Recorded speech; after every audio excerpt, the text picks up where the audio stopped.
Okay, let's try it again. Part 2. And then we got a good group of people and be back. Let me just send this. Let's see here. Anyhow. Yep. So people are worried about shit 5,000 light years away. Nobody can answer me why my connection drops off.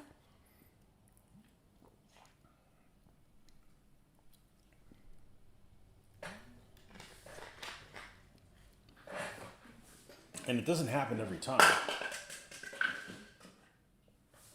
It doesn't happen every time.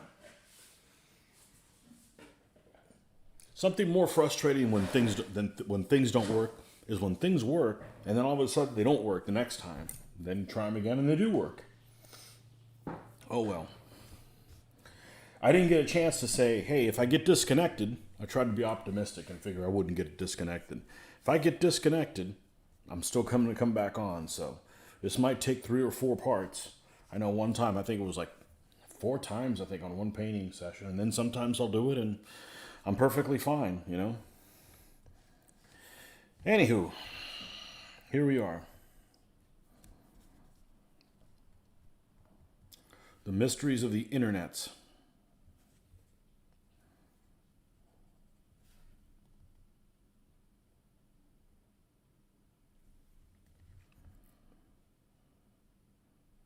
Well, I had a pretty reliable connection on my phone. The problem is it gets dumbed down to, you know, I can't do multiple cameras, which isn't a big deal. But the problem is this main camera right here is a stupid resolution that's just dumbed down. 720 just doesn't cut it to do this stuff. So, anyhow, if I do get disconnected, you know, thanks for the help with those figures. You're the maestro. Yeah. A blank screen? Don't tell me you've got a blank screen. No, the other thing that would happen with my phone when I was streaming on my phone, let's say it glitched and I lost my connection for a moment. It's just a matter of it disconnecting and connecting back up.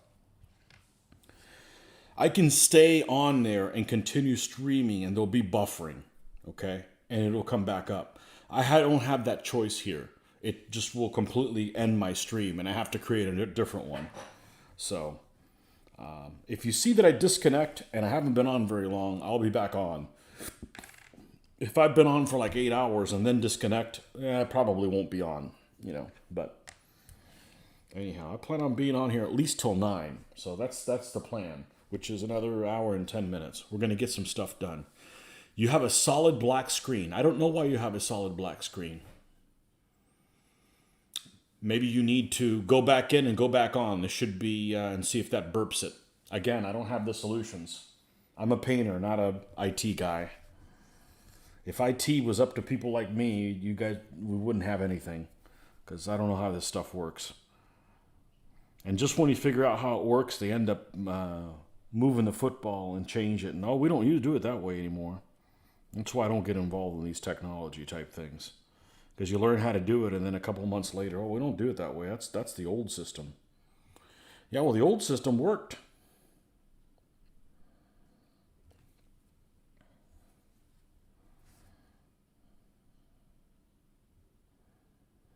I did the short version. I'm going to have to go back in there. In the old video, I'll have to rename it as Part 1, even though we're on there for, I don't know, 17 minutes or something like that. Yeah. Here I am. I've always been here. That's what happens when you use a free service that you don't pay anything for. You get crap.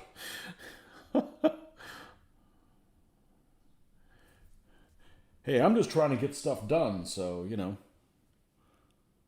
Kevin Brownell, there you are. Yes, you are connected. Hopefully I won't get disconnected again. If I do, just come look for me again. I'm not sure what option you guys have, whether or not you get notified that there's another video or something like that. But there'll be another one if I get disconnected. I'm really not sure what the issue is.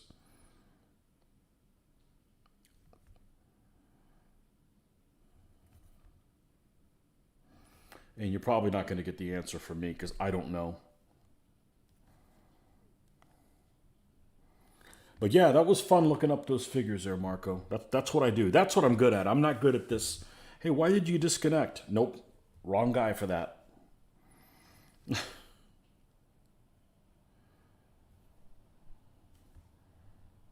I have no idea. I'm actually surprised that I was able to get my phone to work as a camera. You would think that that would be easy. You just connect your camera and you connect it to your USB thing and it would find it. But I had to do all kinds of calisthenics, mental calisthenics to try to get that to work. I'm actually surprised I was able to stay calm while I was doing it.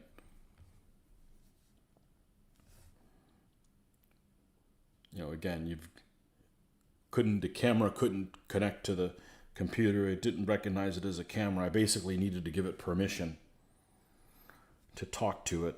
I don't know, too many security code things. Even though I had transferred files before. I don't know. It got resolved on the first video. So it just should have been natural. It should have just been able to just connect it directly. I transferred files from the phone to the computer before, so it's not like they've never met, you know? Oh well, the mysteries of the internets and the technology.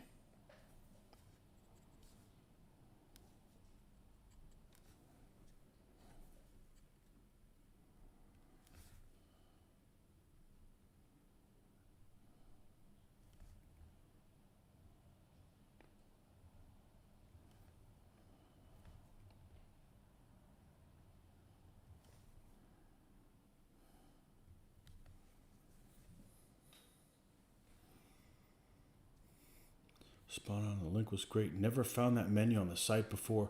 Figured I had the wrong site. That site is kind of, there's a lot of options in there. There's a lot of things that could lead you astray on that. Now, my fear was it was actually, they have a code that's called Dark Ages and the Norman Conquest or something like that. And I was hoping those figures didn't fall into there because very few of those codes actually have pictures of each other, but of each of them. But the ones where yours fell in, there was pictures of them. And I think they've got a fair amount of the pictures of the ancients. Just for whatever reason, the Dark Age stuff, they don't have a lot of pictures of them. They have occasional, but it's like 1 in 10 or maybe even less than that. There's pictures of them.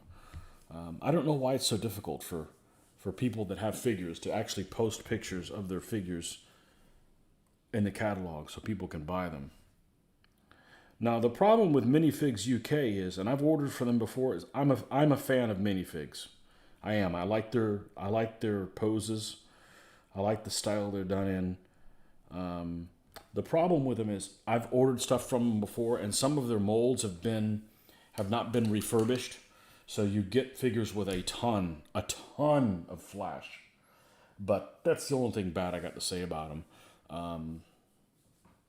That and sometimes they take a long while to respond to you, but I haven't ordered for them in a long time. I mean, probably 5 or 6 years. So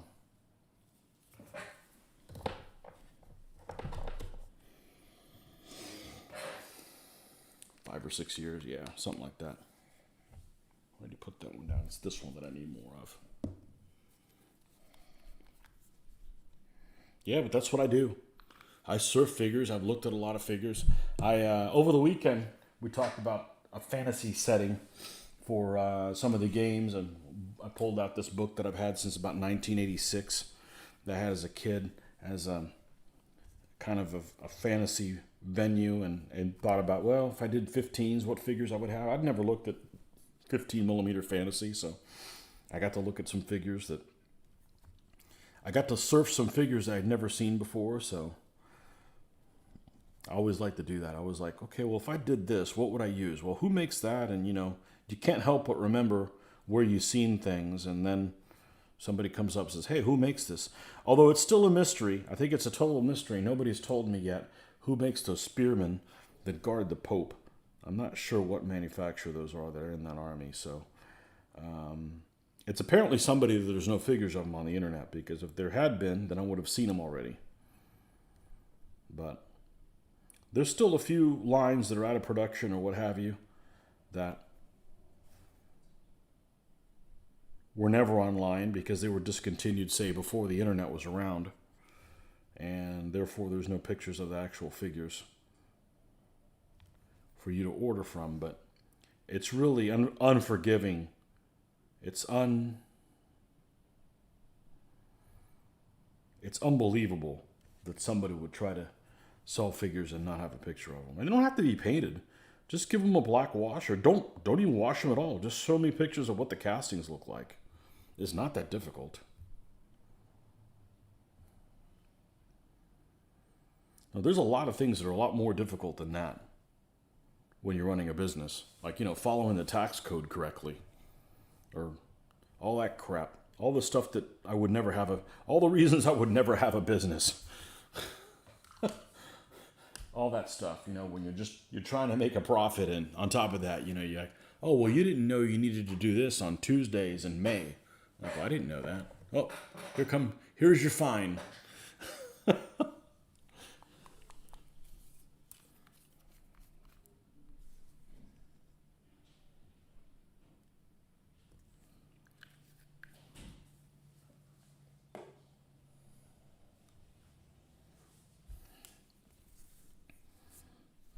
But yeah, I love the surf figures.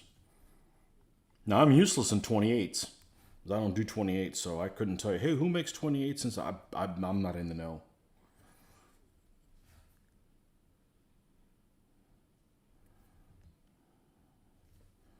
I did look at 15s. I did look at 6. I did look at 6mm stuff.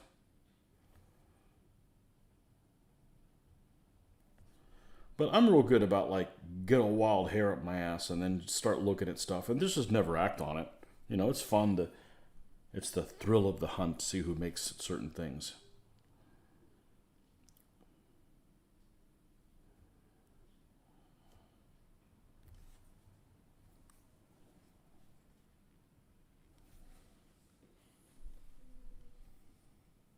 That company in Florida had a great catalog. All their miniatures had pictures accompanying. Yeah, Modeler's Mart. The thing about it is I only got a chance to go there once, I think. Maybe twice. The problem is I got into Ancients late. I was just doing World War II stuff, and honestly, they sucked for World War II stuff. They weren't very good. And I probably went there...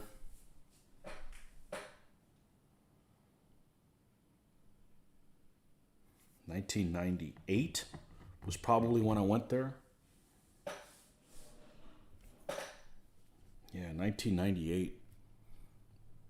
And they had like everything from minifigs. And minifigs sucks because they only have one pose, but so you mix them in with other codes, and then it's okay, Or if that's not good enough, you mix in with other manufacturers, I wouldn't want to do like Roman legionnaires that way, but if you're playing if you're using irregular troops or something like that, absolutely. I've got in my Irish army, for instance, I've got a bunch of Essex figures, and I've got like one figure that's made by museum, and he's just a gargantuan dude, and he works fine because he's the guy that eats all the porridge or whatever the hell they were eating in Ireland in the in the medieval times, and it's all right. People are made of, different sizes.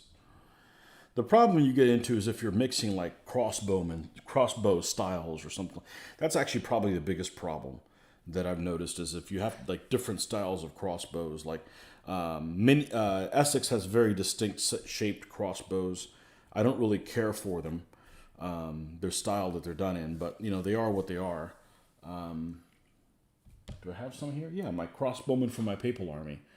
I don't. They're weird. They're separate for starters, and they always have the same shape, no matter what period they are, whether they're Chinese or whether they're Western European. They always have the same style crossbow, and they come separate. Obviously, it's for casting purposes. It's not like they give you a mix of things to put in their hand. They say, well, if you want crossbows, go ahead and do them.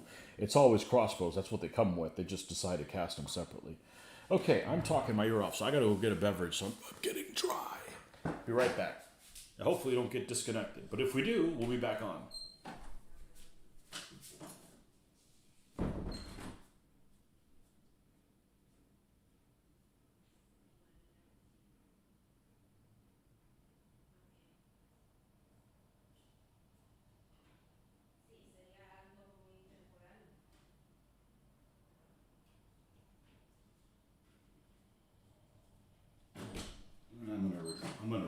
this. What am I going to regret? I'm going to regret drinking the rest of my Starbucks. It'll keep me awake, but man, I'm probably going to keep me awake all night. Which honestly, I'm pretty... Actually, that's not true. I'll go to sleep and then I'll wake up every 2 hours. And then I should probably like keep a pen, write down what the hell my dreams are about. 'Cause I have crazy dreams when stuff like that happens.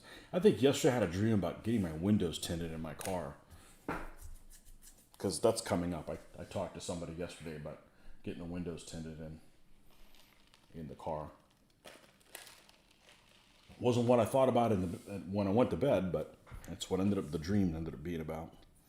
Yeah, we don't get to pick them.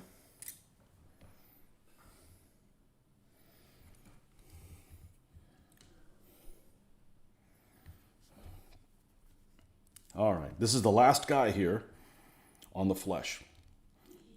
I didn't know that, and I normally wouldn't have done it this way, but based on my experience with the last group of guys that I did by doing all the flesh first, it actually kind of made it easy.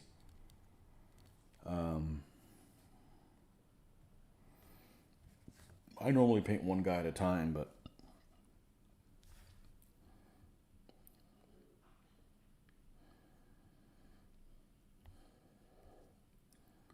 I think when we're done with the flesh here, we probably are going to go ahead and paint one guy all the way through, because I really want to try what these goat skin shields. I've got this idea for one, and we'll see how that looks. It may be a fail. Occasionally things don't turn out the way I want them to. It happens. I'm human, unfortunately. That's my downfall. But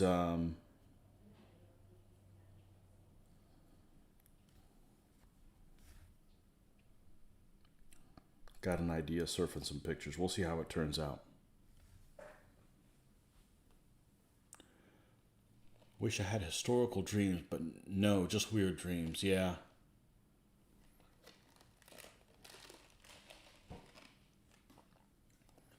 Yep.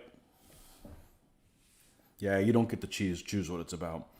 It generally isn't about whatever you're thinking about when you go to bed. I think I've kind of noticed that.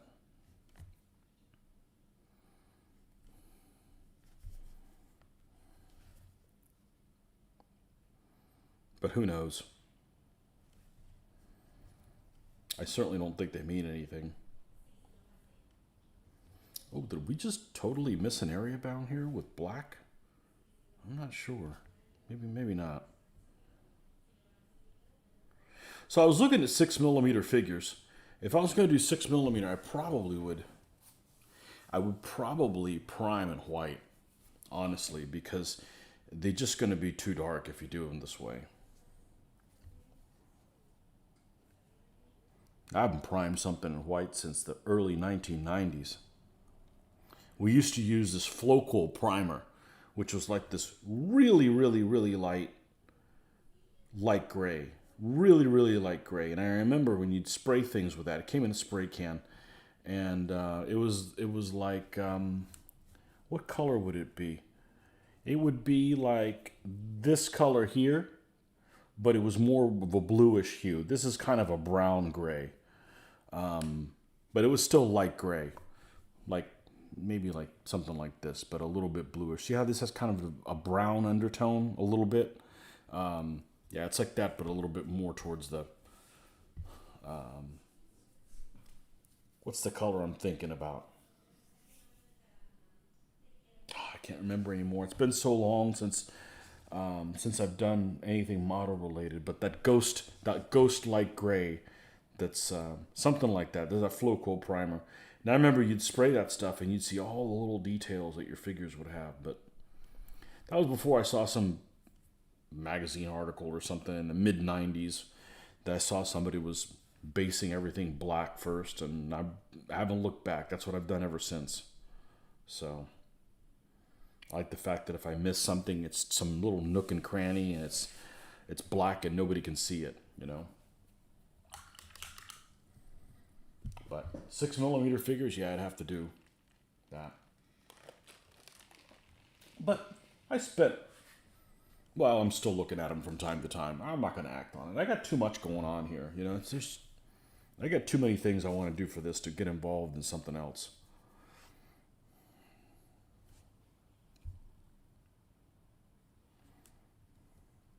You got to realize, you know, you can't do everything.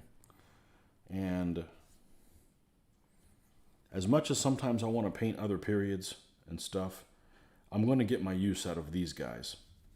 Anything I paint in this scale for this game system, we're going to get a lot of games in with them. So my time's not wasted.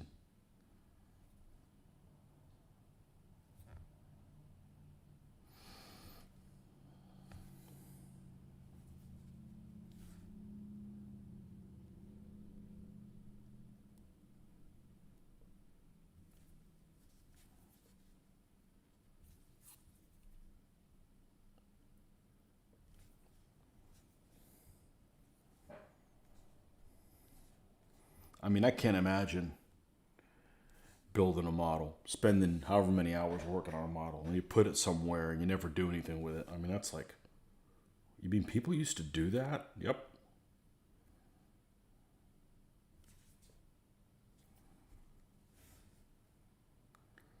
Yep. Yes, they did.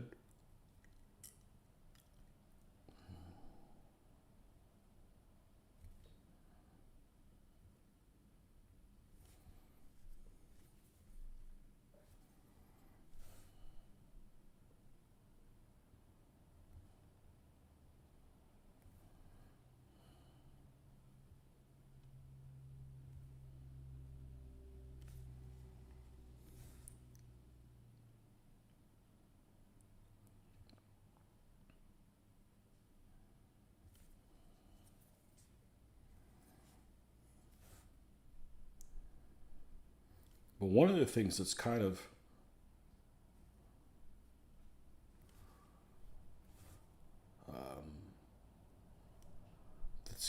a letdown about building models is because we live in a time period where there's pictures available of everything from almost every angle. If you're building a plane or a tank or something like that, the thrill of seeing it completed in your hand in 3 dimensions is kind of gone a little bit, because it is available from so many pictures and online, whatever it is. If you're like, hey, when you're a kid, you're like, I'm going to build a model of, say, a Hetzer or something like that. You're like, oh, I wonder what it looks like from the back. You can see that now. You know, you can see pictures of other people building the models, you know. True that. With DBN or DBA, it's possible to paint an army because of relatively few figures needed. Yeah, and I'm not going to be tempted to paint DBN because Joel already has all the armies. You know, not that I was opposed to doing it. You know, my reason to paint DBN, it forces me to read about the period. And, you know, I got basic knowledge of the Napoleonic Wars. More than basic knowledge. But, you know, I wouldn't mind knowing more. And that's how you know by wargaming. You know, wargaming for me has always been about learning.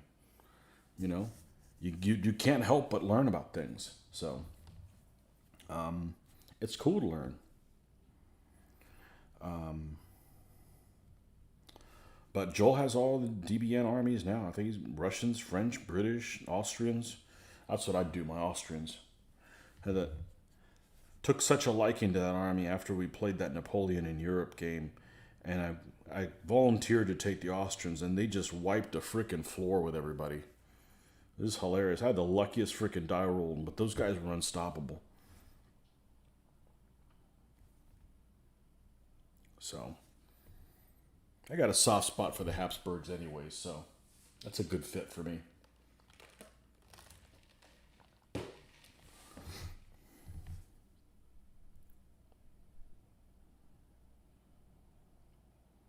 And DBN's okay to play. I wish it wasn't the whole inch system. I wish it was done in base widths.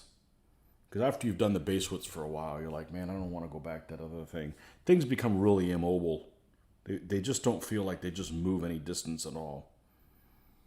Especially mounted elements. They don't have to move across the board, but you know, you start measuring all the corners and you got to measure the one that moves the farthest. Sometimes, you know, the cavalry doesn't move very far. But it's an okay game. But if I was somebody like Doug, who was really big in the Napoleonic Wars, I wouldn't play DBN. I don't think it would have enough detail for me.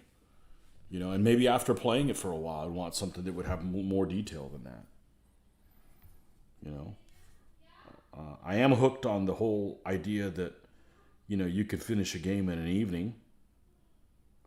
That's pretty cool.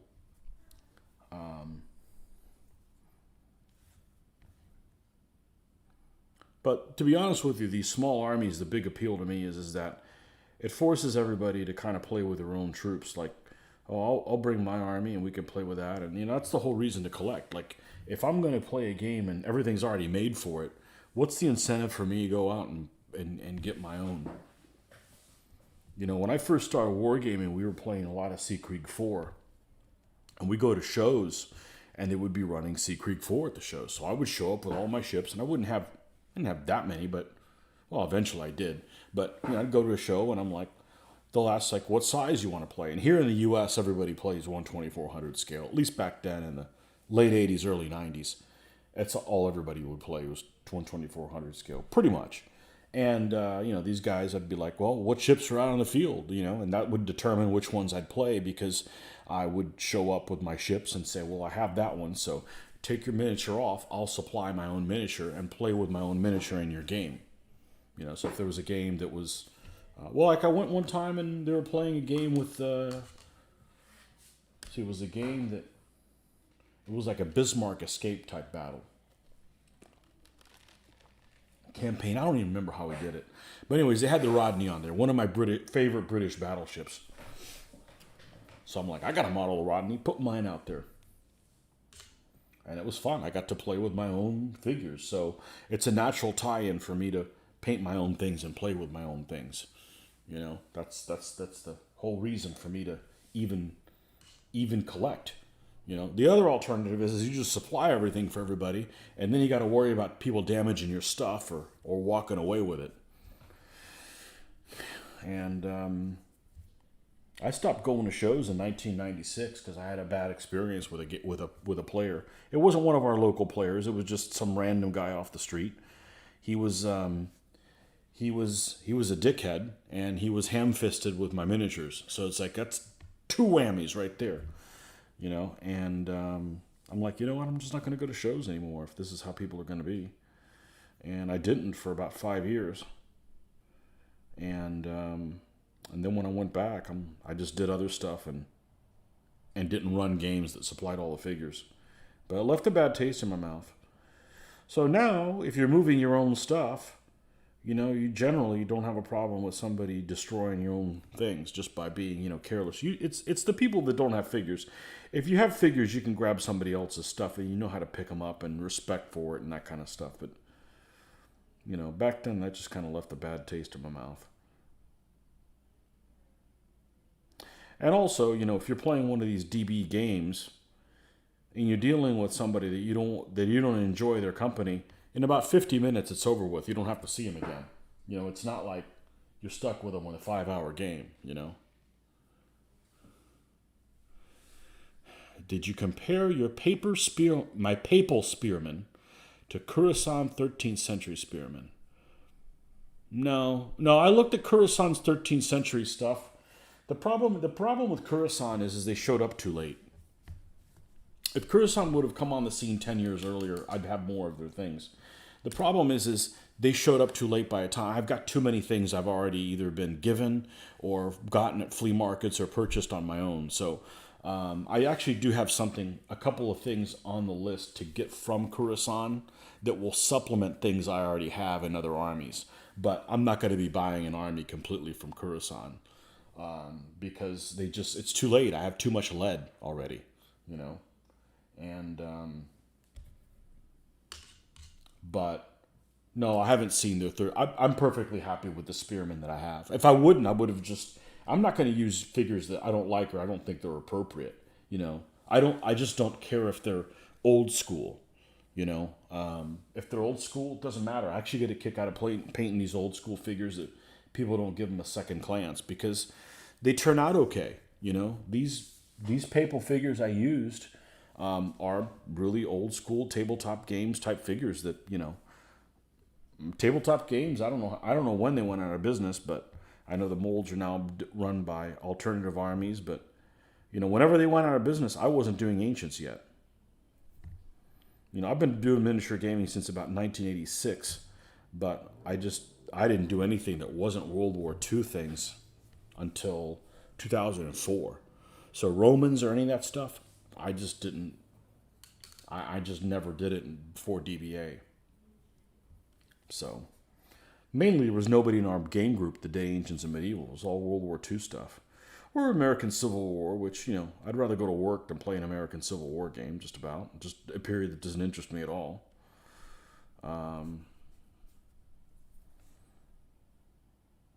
So.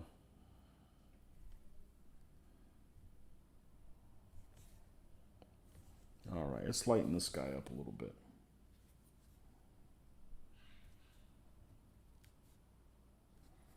But, I don't want to play the Keeping Up with the Joneses game, which is, oh, somebody has some new figures. I got to get them now. I'm perfectly happy with the ones I have. And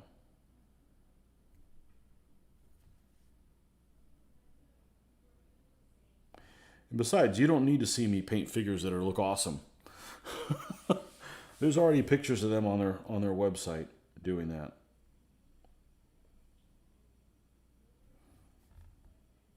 But even something like the Ottoman Turks, Kurasan came out with Ottoman Turks right as I was finishing my Ottoman Turk army. So I'm like, what do I do? Buy some of their cool figures and expand my army? No, you got to be happy with what you have. Enjoy what you have. You've played General d'Armée, and yes, it has all the nuances and details of Napoleonic warfare. I like the rolling of dice to determine how many orders you can issue. Well, that's cool. Yeah, I like a game where you can't do everything you want. And as long as the opponent has the same problem.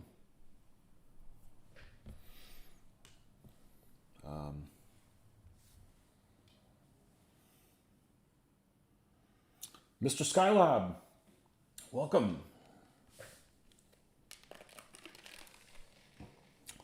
Flying Elvis's Utah chapter. It's got to be some better weather out there than what we got. Man, it's just so freaking hot here. One of these days will be my favorite day of the year, which is the first day where you have that cool breeze. Like, oh, thank goodness it's changing. Sometimes it doesn't happen until January, it seems like. But no, it's about Halloween. Halloween's about when you start getting like, you could have a warm Halloween or a cool one. Hopefully we got a cool one here. We have a back room in our house, so we closed in, but it's not all connected to the same central air. And the lighting back there in that room is just spectacular. But it's so hot back there, so you can only use it. Well, you could run that separate AC unit, but it's loud, and it was like a screened-in patio that we closed in. It's a great room. It's a great room to play war games in too, because the natural light is just perfect. There's nothing like good natural light to play in. Well, and a not light would be good too, but yeah, looking forward to using that again. It's pretty much useless. Once April starts rolling around, you can't go out there. It's unbearably hot.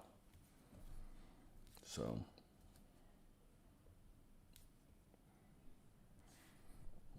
I think I'm going to be the only person as I get older.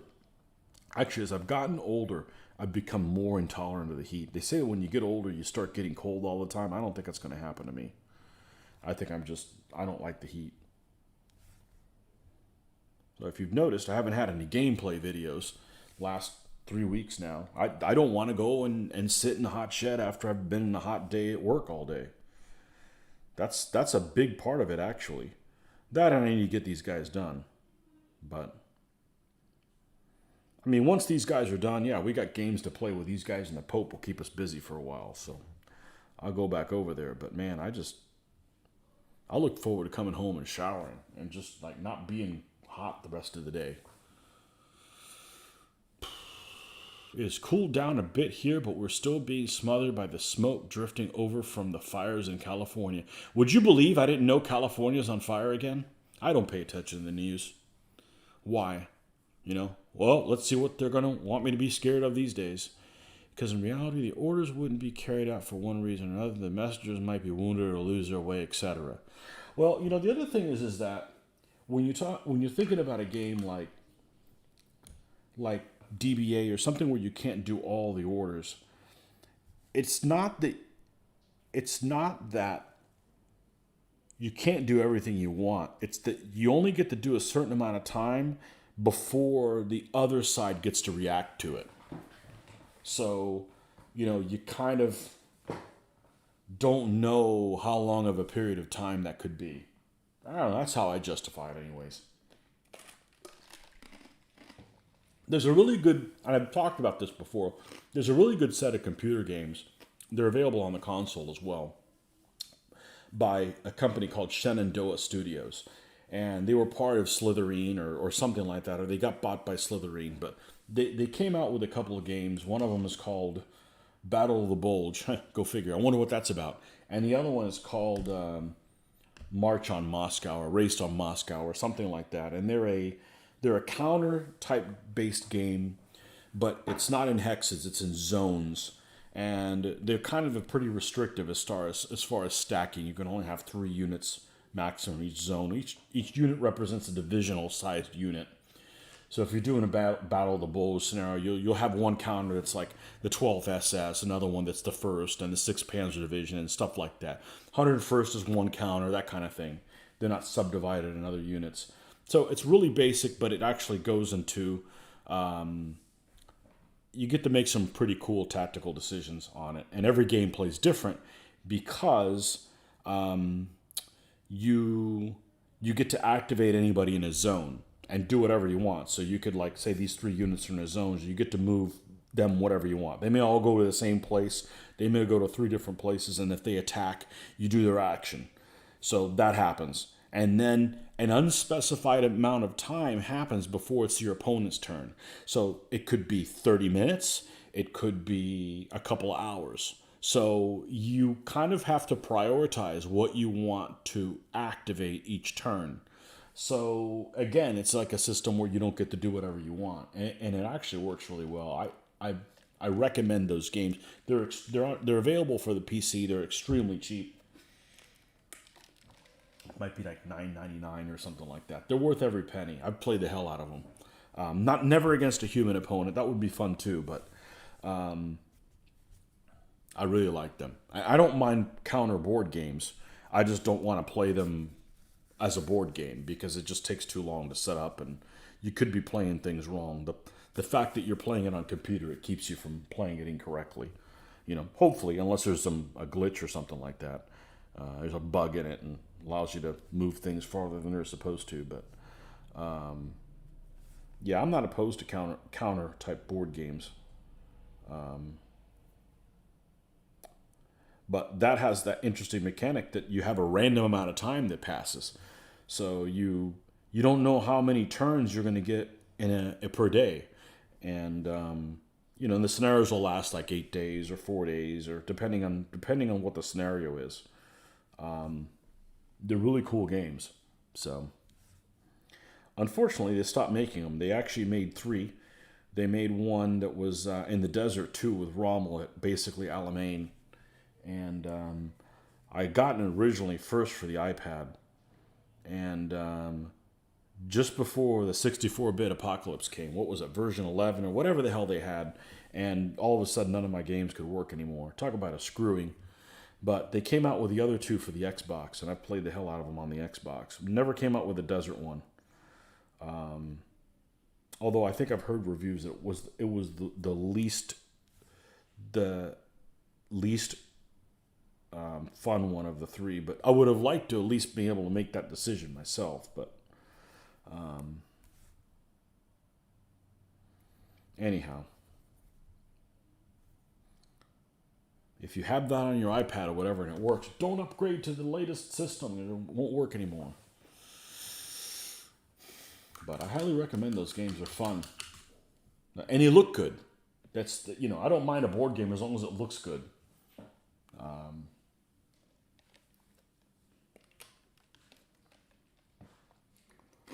I am definitely motivated by how a game looks. Like back in the day, people would rave about that game called Steel Panthers, and I hated it. I hated how it looked. The font, I didn't like the font. I didn't like anything about it, so I never played it, regardless of how good people might say it is. Now they've got that little what's that thing? Battle Academy series. I think that's a good looking game, so I played the hell out of that. You know, so yeah, I never cared for Steel Panthers. Some kind of squad leader type game or whatever, which would have, hey, that would have been, that's my kind of game, but not one that looks like that. Didn't work for me.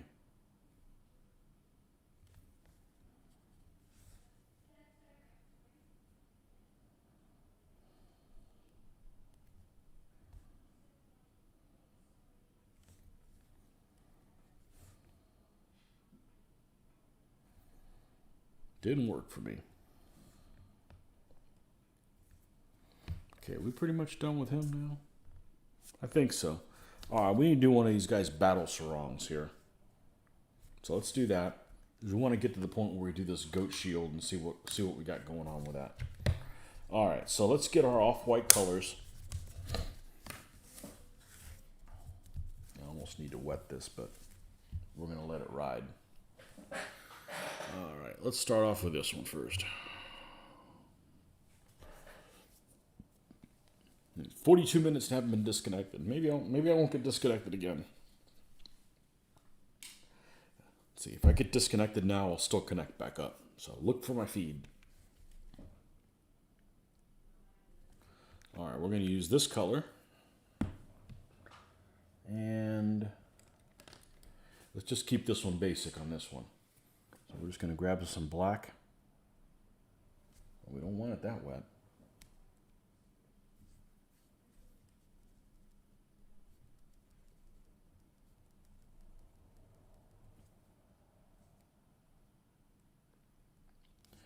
Black's about dead. Try to get some use out of it. Why did I put this thing away? That's not going to work for me. There we go. All right, we're going to paint everything in that color. Everything on a battle sarong.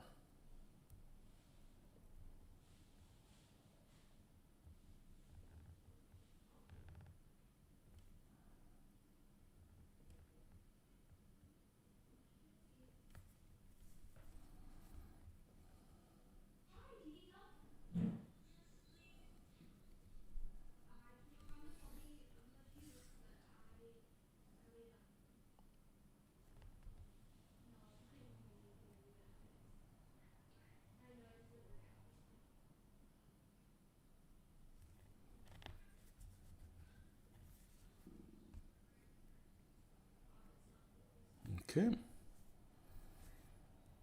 And then we're going to add some more of the core color here. Lighten it up.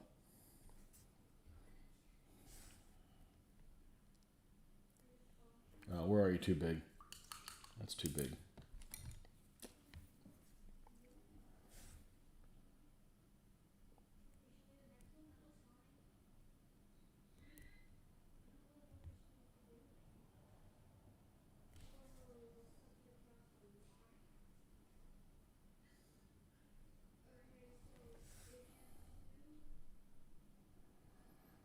And I'm just going to go ahead and preempt this and let you know that there won't be any painting this weekend, unfortunately.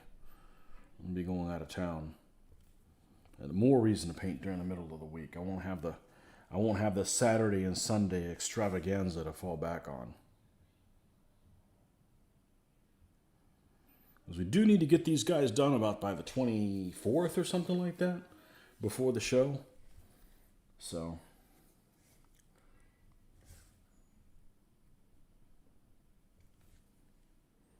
Hopefully we won't run out of time.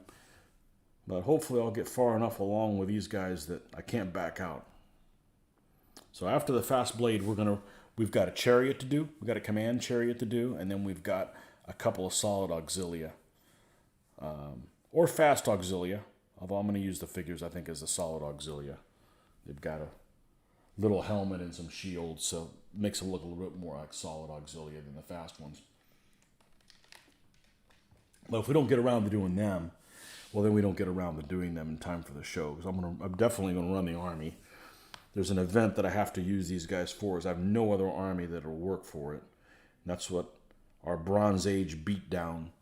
And that's you got to pick an army from before 1200 BC. Before 1200 BC or earlier. So these guys fit the bill for that. So these will be the guys I want. So if you're really worried about beating me, pick an army that easy pickings against these guys. If it's that important to you.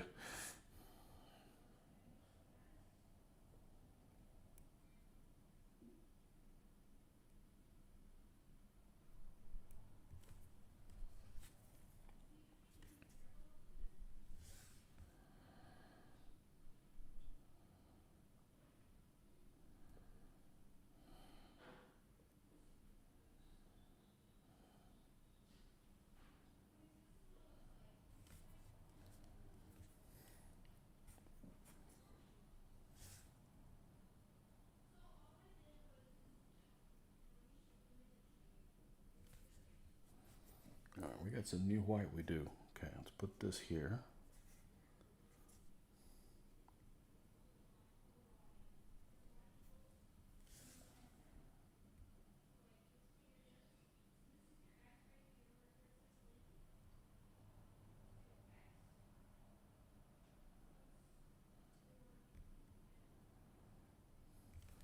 It's been such a long time, really, since I've got several people I'm subscribed to on YouTube, and it's been really a long time since I've watched any of their videos. Ever since I've been making my own. Well, that's what I used to do. Is I used to paint and have somebody playing in the background. The problem is now I just have my own videos because it's a lot easier to stay on task if I can't cop out and just exit. You know what I mean? I can't just like go and start surfing things. So 1200 BC. I hope no one has ever shown up with a Neanderthal army. I think the closest to like a Neanderthal army would be, they have like northern barbarians or something like that. And there's actually a couple of figure manufacturers that make them. I think you could probably get figures that are made by Copplestone Castings. Copplestone Castings is normally a 28 millimeter figure company. And but he's got some 15 millimeters in as well. And they look really, really nice. They're done in a similar style of, say, Games Workshop. And they've got barbarian armies or whatever. I think they've got some, it's like fantasy stuff, but you could probably make that work. There's one other company I think that also makes them as well, and I don't remember right now who it is, but maybe MY Miniatures. So I don't know. Somebody makes Northern Barbarian. That's probably the most Neanderthal type army. I'm pretty sure somebody makes Neanderthal figures in 28 millimeter. I'm pretty sure that they do. I'm going to do a mammoth hunt or something with them. I forget what the timeline is between Cro-Magnon and Neanderthal. It's not really my expertise, my prehistoric expertise period. I do have rules for a dinosaur game, and I do have one dinosaur painted, but I just got sidetracked. Not that it wasn't any fun to do, but I just figured if I go in different directions, I'm never going to get armies done for this period, for this stuff. And this is where I'm going to get my most use out of. As much fun as it is to paint vehicles for Gaslands, we haven't played Gaslands in over a year. It's just too easy to play this game. So I need to build things for this game that'll get used. because there's nothing worse than creating something and then not doing anything with it. Well, there is worse than that, but you know, it's better to do something with the things that you built. So I know a lot of people that just get into all kinds of periods and stuff, and if that works for them, that's cool. I wish I could, but it's just not it's not a recipe that works for me. I'm struggling to get 3 armies done a year as it is. So adding more different things I could potentially get involved in is not going to help that situation much.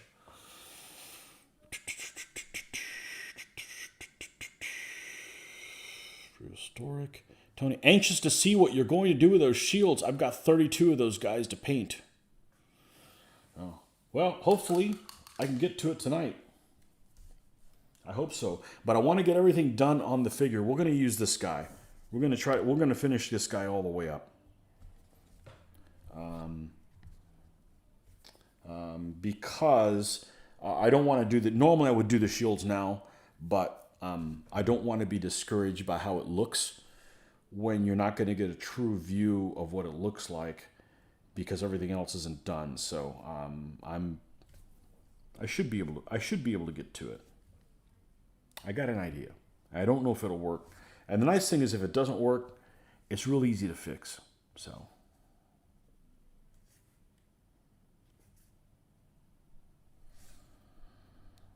hopefully we will get to that. Bring this all the way up. We're going to add some striping to this so he doesn't look totally barren.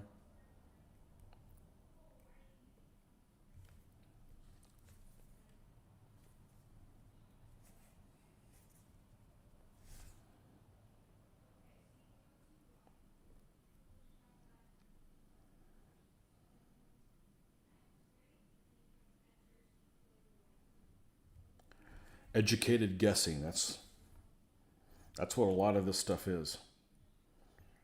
You know, we want to find out information of what color shields that they use. It's just stuff isn't available. All right, I think this guy's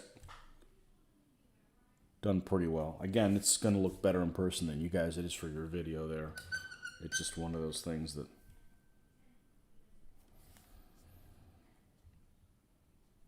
Okay, so we're going to go ahead and... We're going to do this guy in red. Just because I feel like it.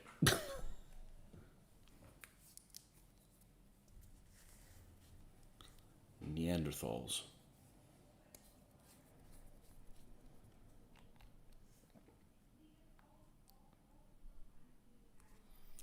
What's the one that I always remember from?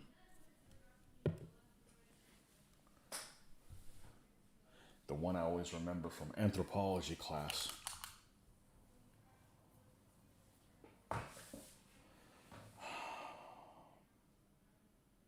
Australopithecus. You Australopithecine. That's the one. Homo habilis.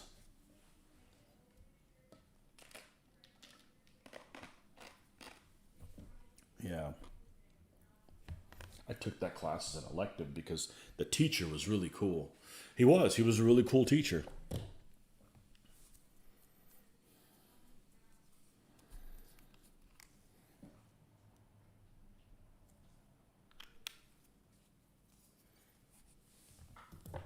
He was kind of like a country Indiana Jones kind of guy at the college. Took both of his classes. I don't remember which one. One was probably intro and the other one was something else, but... All right. All right, let's mix some black in here.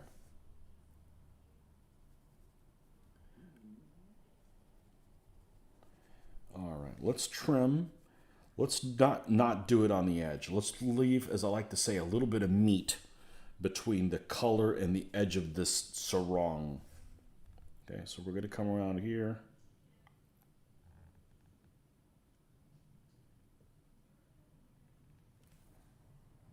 It's catching too much, so we need a little bit more.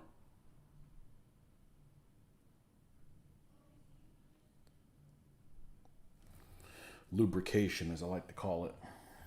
That's what this stuff's really good for, this thinner. Keeps your paintbrush from hanging up on things.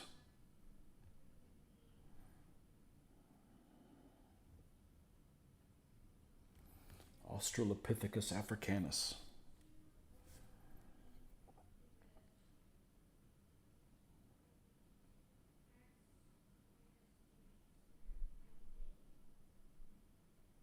Early 1990s with that stuff. Early 1990s.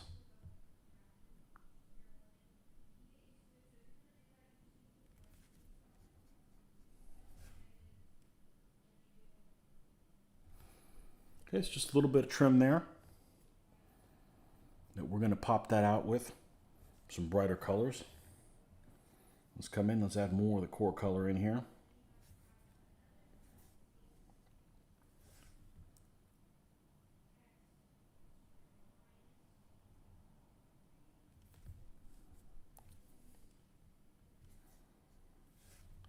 Red and blue seem to be the common colors that they had. That's what we're going to use for the trim.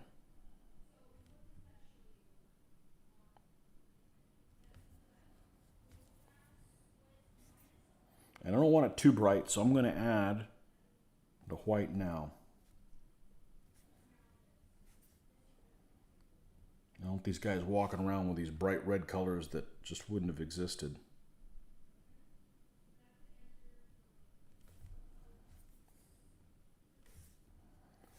In my opinion, again, it's just artistic license.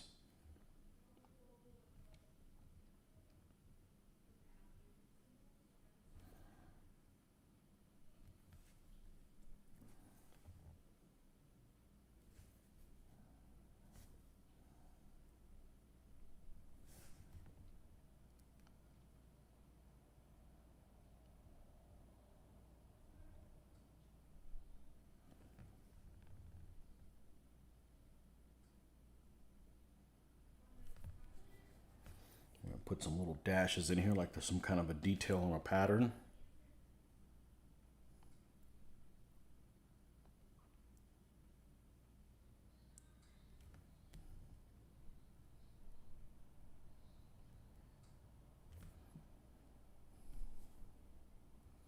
Nothing too crazy busy.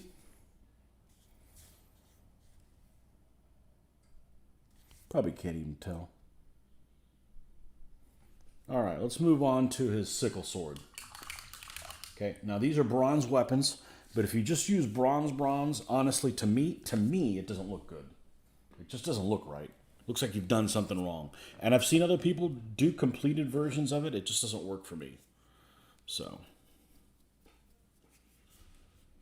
someone has a range of Denisovians as well.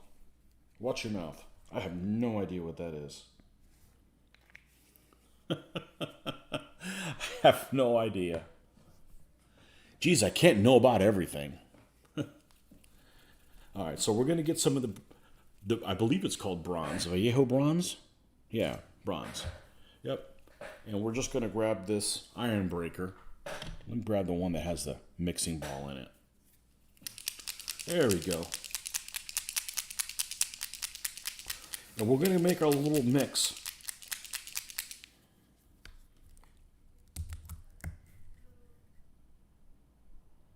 Of these two metals together. That's what I ended up doing with my terracotta warriors. They had bronze weapons as well, and I painted them with a mix of different things. So that's what we're going to do here as well. So we don't need a whole bunch. Going to get some of that there.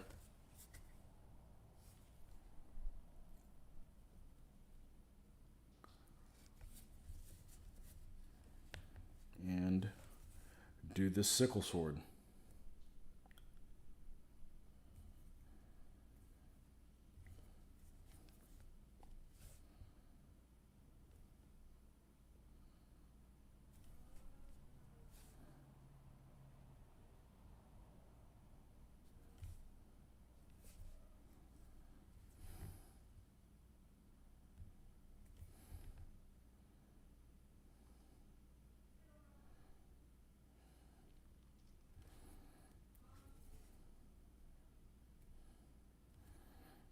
now we got a wooden handle for this sickle sword.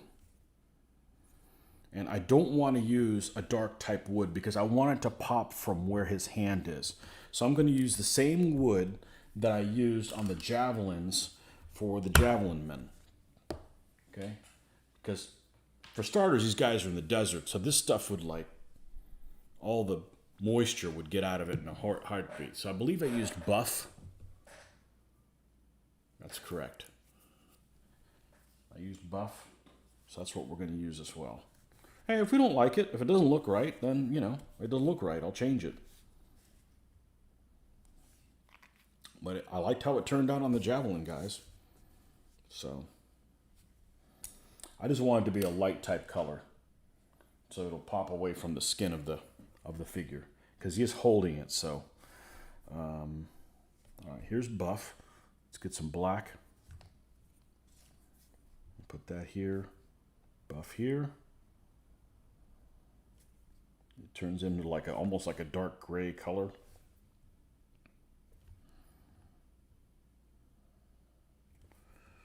And then we do the beard and hair. I'm just be honest with you. This guy's going to have a black beard.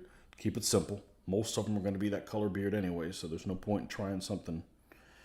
If you have doubts on how this shield is going to turn out and you're doing this as a test bed, don't pick this guy to make a weird hair color. Make him kind of the standard guy to see if you're on the right track.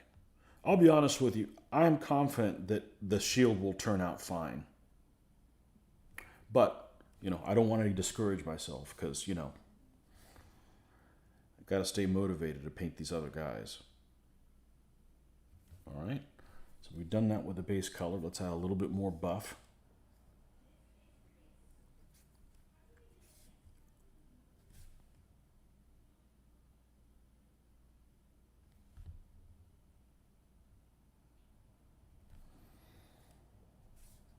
And just use the straight buff now.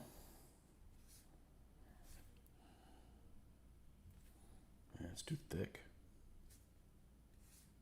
There we go.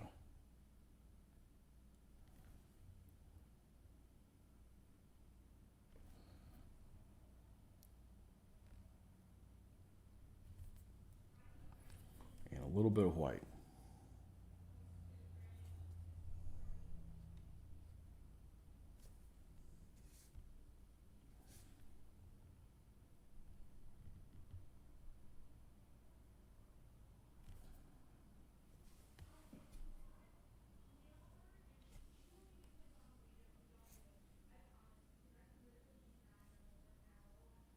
Hard to get the focal point just right. All right, black beard. We'll highlight the beard, and then we're onto the goat shield.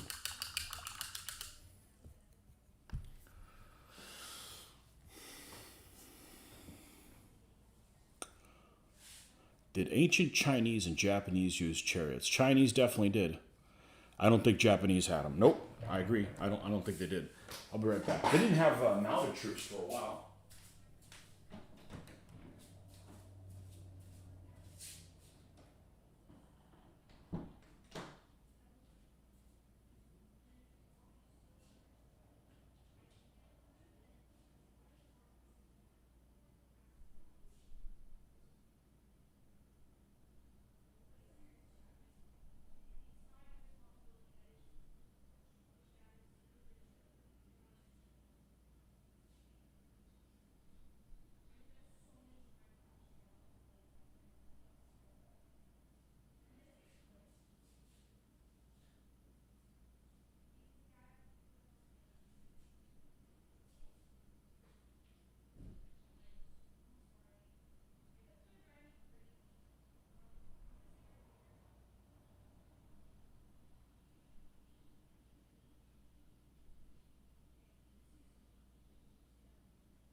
Okay. Yeah, I don't think the Japanese had mounted for a while. Could be wrong.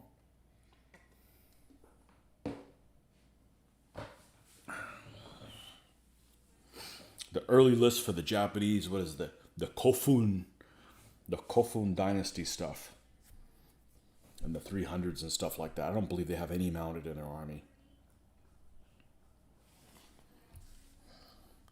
Okay, right, beard. That's easy. Get the black out. Not everybody's gonna have a black beard, but might as well test it out with the minimum of variables here.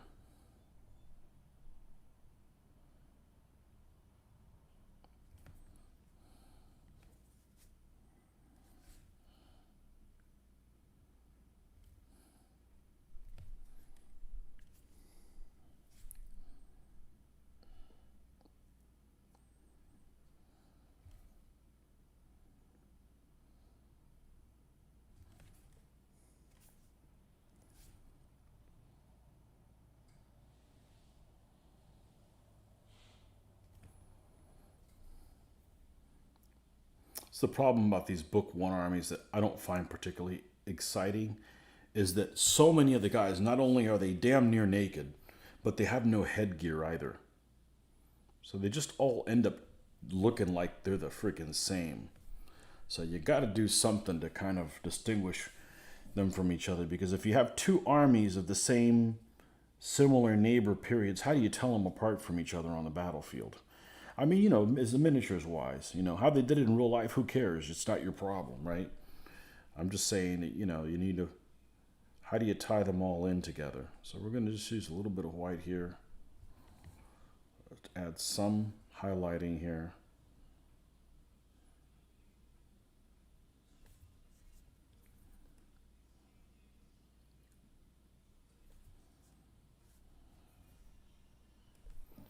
And maybe a tiny little bit more. Make the beard pop.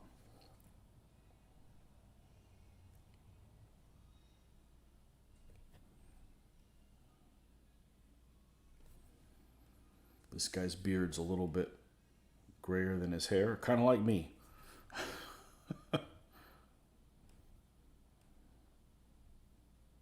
I don't know, does that depend on the person, or that's just kind of standard? Your beard's normally grayer than your hair. I don't know, I see somebody with gray hair and a beard that's not gray, and I'm like, man, that looks weird. Maybe it's by person. Not a beard expert. Oh, what's this? I don't need this notification. X. Okay. All right. Shield time. All right.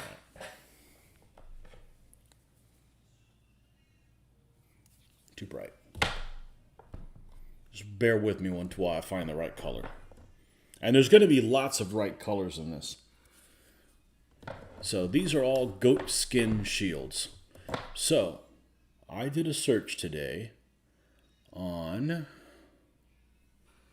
what's the color I'm looking for? Because it's down here. I think this is the one I wanted to use.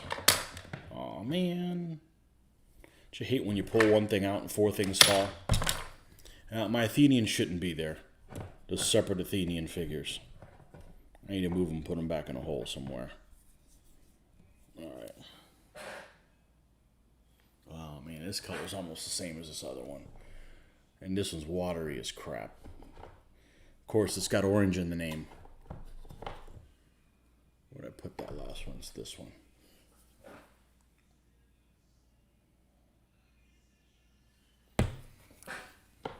So we're going to do a shield based on the goat skin that I saw today. And this is watery as crap. Denisovians can be described as prehistoric peoples of Eastern Asia, from Siberia to modern-day Australia, progenitors of the Aborigines. Anyway, Eureka does the figures. They do. In 15? No. Well, they escaped me if they did. Yeah. I'm not aware of 28 millimeter figures. I don't know who makes what in 28s. Let's see how watery this is.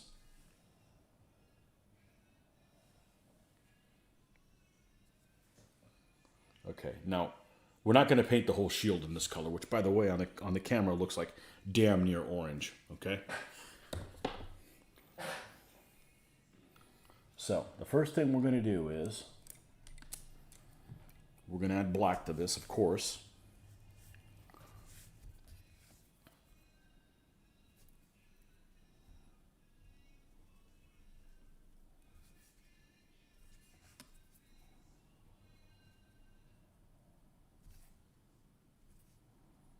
And we're going to paint the whole shield front and back in this color. And I'm going to make a little bit more, as we want it a little bit thicker because it's getting put on as the first coat. All right, so we're just going to paint the whole darn thing in this color. Could probably even stand to be a little darker. All right, I'm just going to paint the whole thing in this color. So I was reading somewhere that these are goat hide shields, but they're stretched on like a frame. So they almost have, as a matter of fact, the drawing that was in Ancient Armies of, what is it, Near East or whatever it's called, almost had a much more, it was more of a shape like,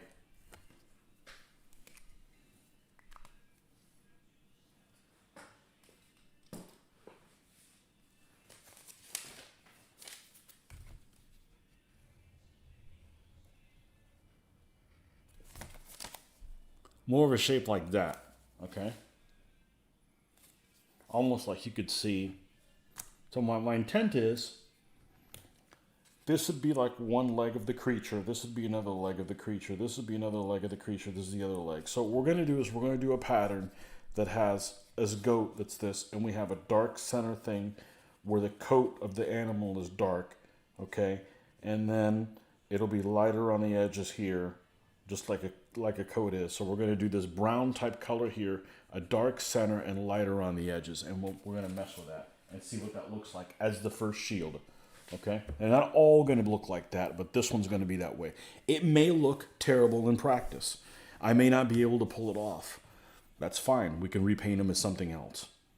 But we're going to give it at least a shot, because that seems to be, well, there's all kinds of different goat varieties, and I'm going to assume that the ones that are available now are similar to what was available 2,000-3,000 years ago, because we have no picture reference of what they look like 3,000 years ago. So what do goats look like in that part of the world now? Yeah, we'll kind of do that and variations thereof.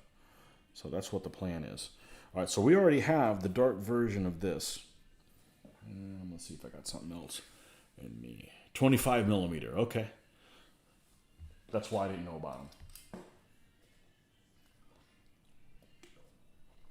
All right, so we got that base color. Let's add more of this core color to it. Okay, and start building it up. I'm actually going to use kind of a stipple method. And it's kind of watery.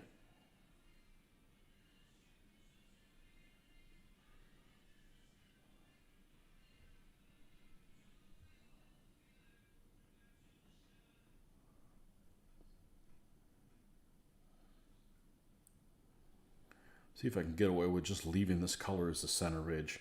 I don't think I'm going to be able to. I think I'm going to have to add that afterwards. All right, that's fine.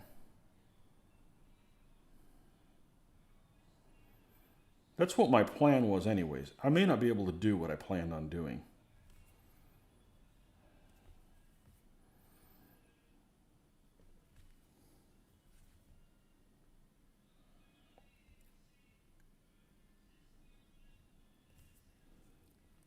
All right.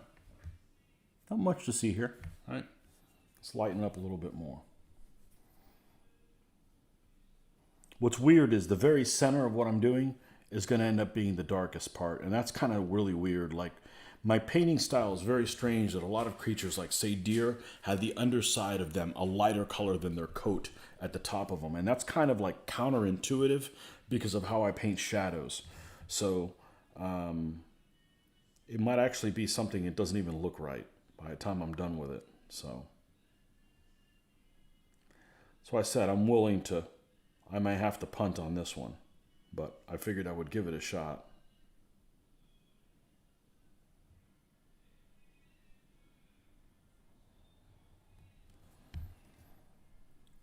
Because I'm really kind of going in uncharted territory. Now, at some point, I'm going to have to stop what I'm doing and not add any more of this orange color, or it's just going to look wrong.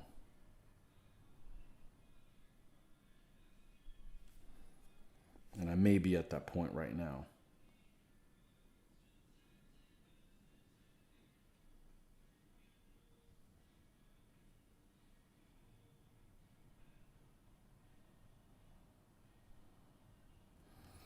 Okay, and then we're going to come over here. Where's the white at?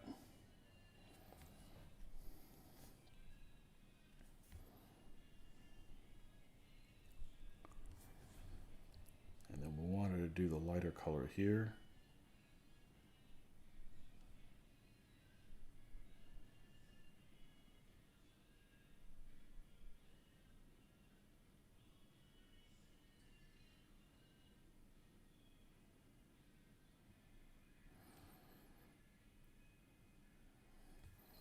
And you can have lighter parts in here. It doesn't all have to be the same.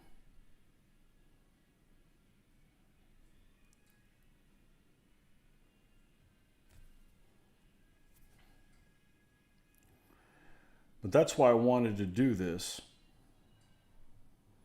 after everything else on the figure is painted, so I could have a fair judgment of whether or not this works. Okay, and I'm not so sure. I'm not so sure I'm going to be able to pull this off.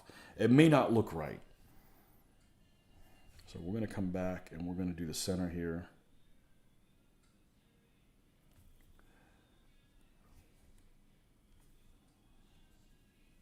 Because the other thing is you just paint it. Now, I didn't want to do the whole pattern that everybody, something looks like something got blocked. What got blocked? Don't let the goat police hear you say that. Why is that message held for review? I don't know. I don't think somebody has ever posted something on my channel that in a live feed that wasn't allowed, that I didn't allow to be said. And don't take that as a challenge, folks. Just saying, you know, we got a good group of folks here. Let's keep it that way. You guys are all adults. We know how to behave.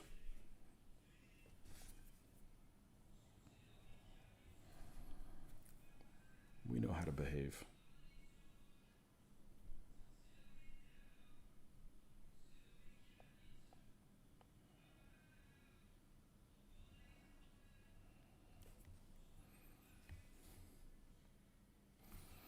It may not look right, even if I do it right. It may not be, you know, in which case I'm just going to paint it like some, I mean, I could use the same color. I'm just not going to paint it like a, with this center ridge. But you see a lot of,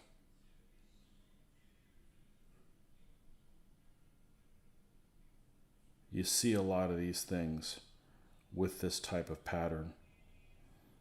And I wonder, so, well, let's give it a shot, see what it looks like.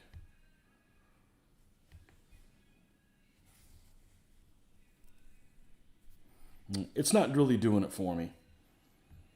I'm going to tinker with it a little bit more, see if we can get it to come up more. But I don't think I'm going to be able to, this isn't going to, like I said, if you look at the shield, these goat skins that are by themselves, you'll see it's a common thing is for them to have the center ridge of where the goat is to be that type of a color. But like I said, sometimes you just have to do artistic license. Just because something was kind of done that a certain way, when you try to do it, it doesn't look right, you know. And the example I always like to use is if you're doing World War II British vehicles in northwestern Europe, I'm not putting a white air recognition star on them. It just doesn't look right to me, you know, regardless of whether or not they did it. That's always the example I like to use. So Yeah, so thank you. I'm not really digging this. I'm not really digging it, and I think it's the center, that's the center ridge when it's something that's flat. And it would be flat because it would just be stretched over the corners. Let's give it let's give it a little bit, let's give it a chance here. Let's give it a fair shake. I want to give up too soon.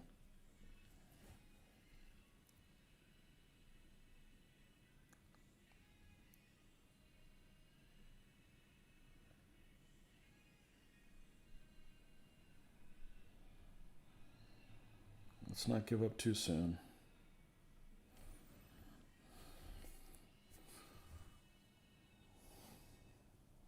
Because originally I was thought about is I'm going to make them some kind of a gray color, because there's no gray on this figure at all, and that would help kind of give a little bit of variety.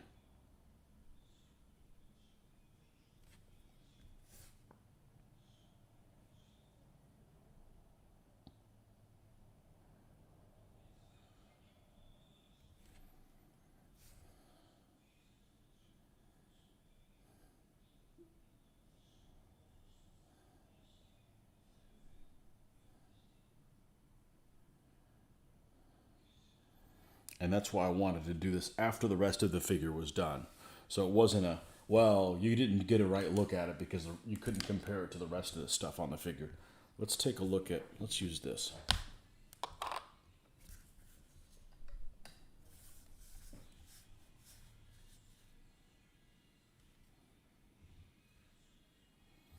I don't know. I think it's okay, but I'm not happy with the center ridge.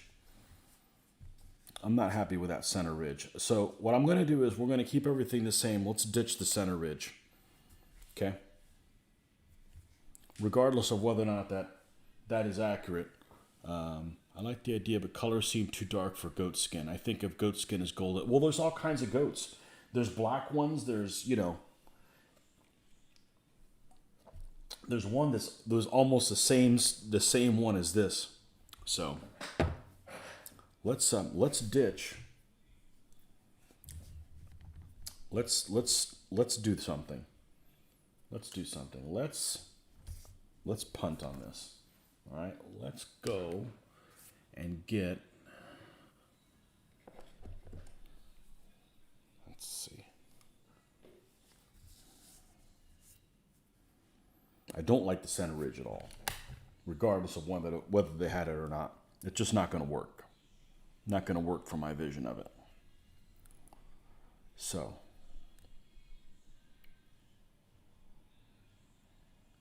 Let's get rid of that. That's the advantage of painting ever so thin.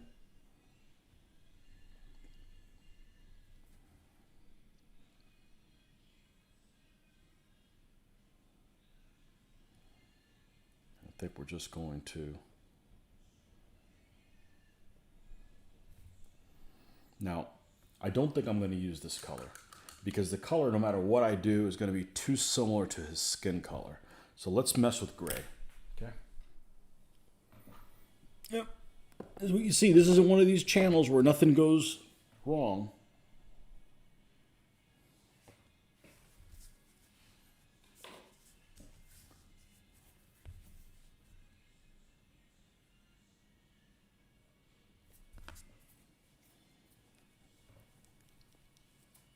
Let's do that.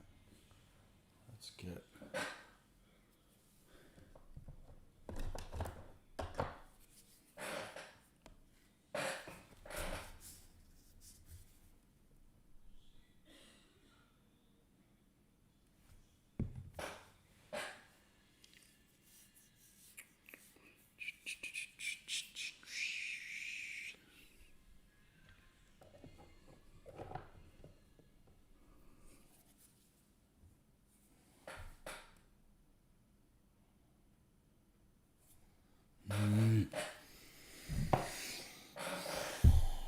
God, the chair is so bitchy.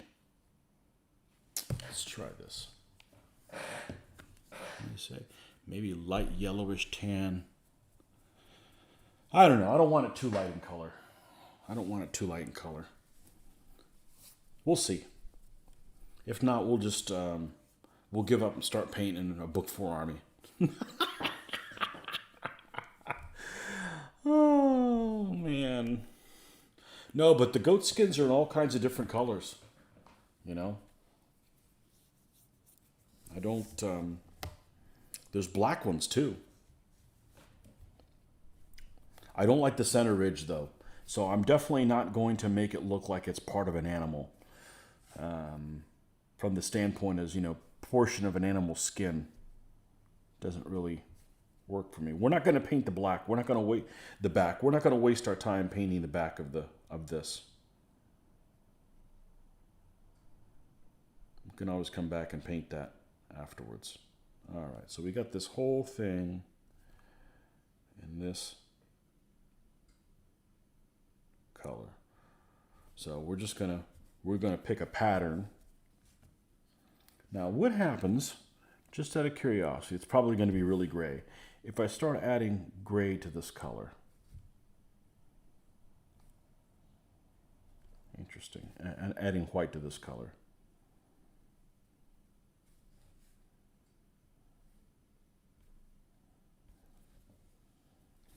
And there are modeled goat type things, so I just don't want it to look like, you know, if you ever see anybody do like pictures of Mycenaeans, they always have those Holstein cow looking shields.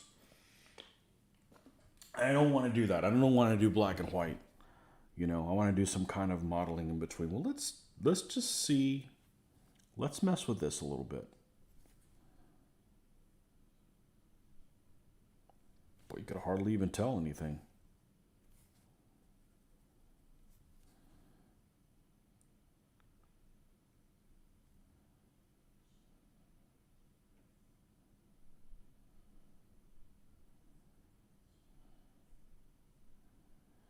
Now, I have a color that's not similar to anything else that's on the figure.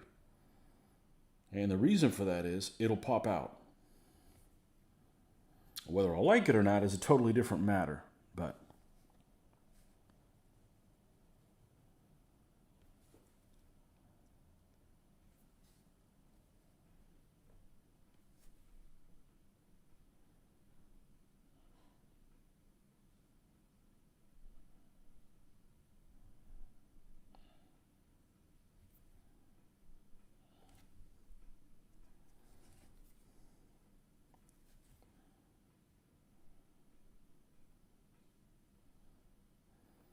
and you know, if this ends up being something that I'm still not happy with, I'll just punt and just keep painting the rest of the figures up to the shield, and eventually I'll come up with the right something I'm happy with.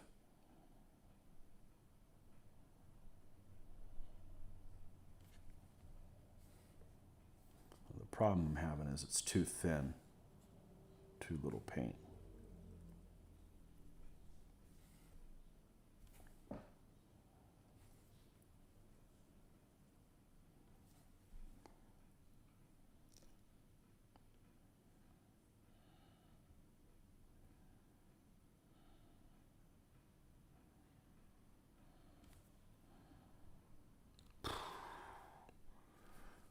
This is going to be a little bit more challenging than I was expecting it.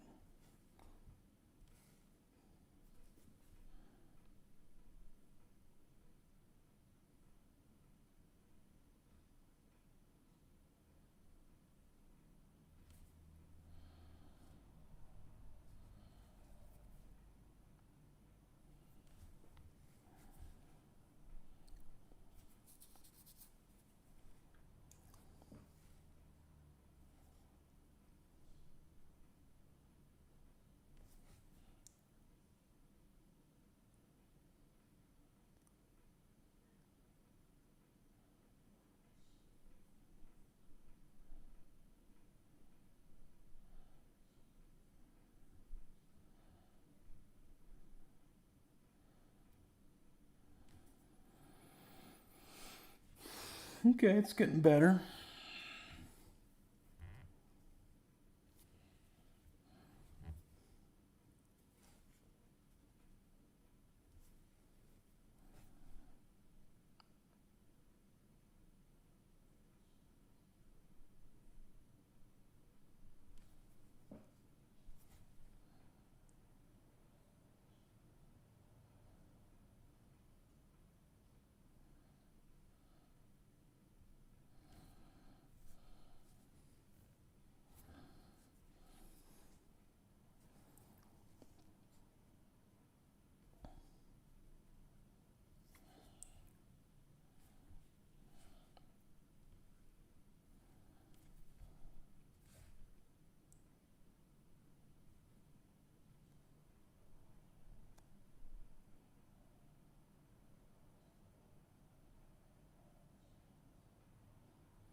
Yeah, the center thing just doesn't work.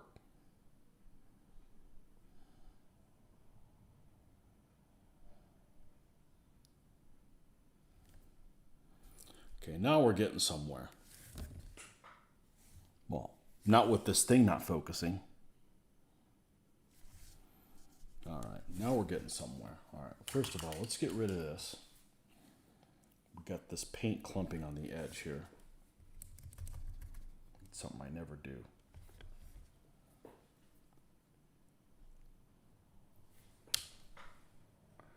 We'll clean that up later. We don't need to waste our time with that right now.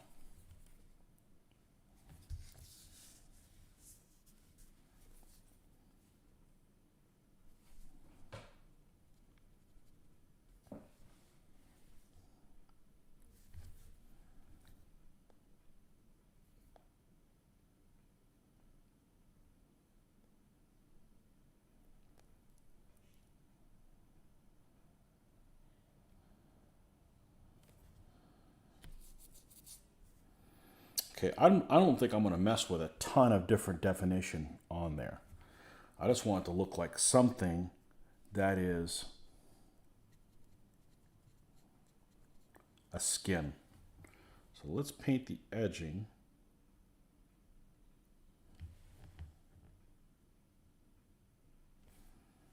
Like it's kind of taut.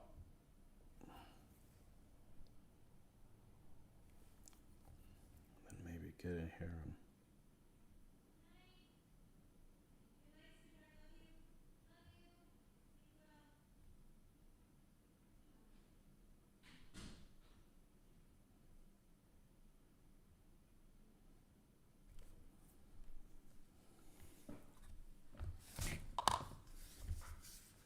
and of course, everyone's going to be different.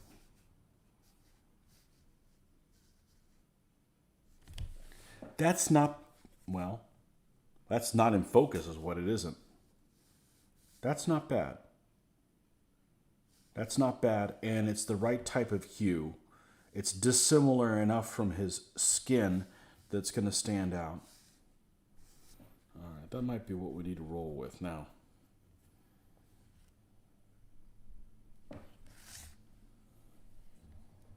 Yeah, so I think it's got to be that kind of a darkness thing. I want it to pop. I don't want it to mix in with the color of his sarong. I want it to be different enough from his skin color. It's got to be all of those things to kind of work together. So let's go ahead and paint.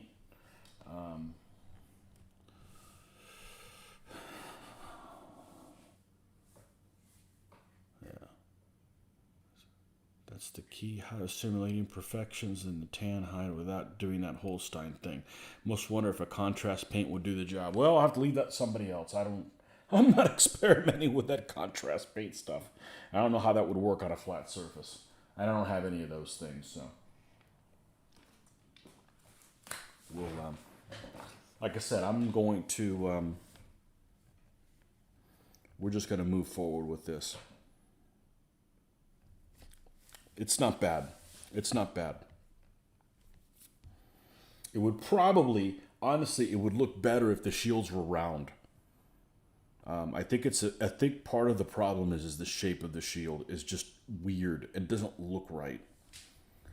I think that's part of the issue. Now, I'm going to go, I still have this orange here, so I'm going to go ahead and do the back color, the same with what I had. This is the color that we painted the back, and we'll just add some white to that, and we'll highlight the back some, and it won't be exactly the same as the front, and that's just perfectly fine. Well, we need a little bit more contrast than that, or it's like I'm not even doing anything.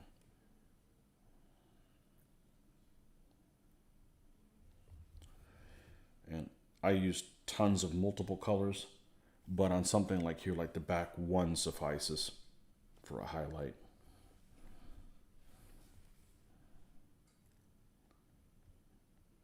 I don't cut corners in too many places, but this is one of those places where I do.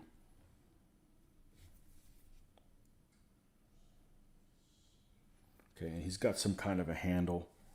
So let's just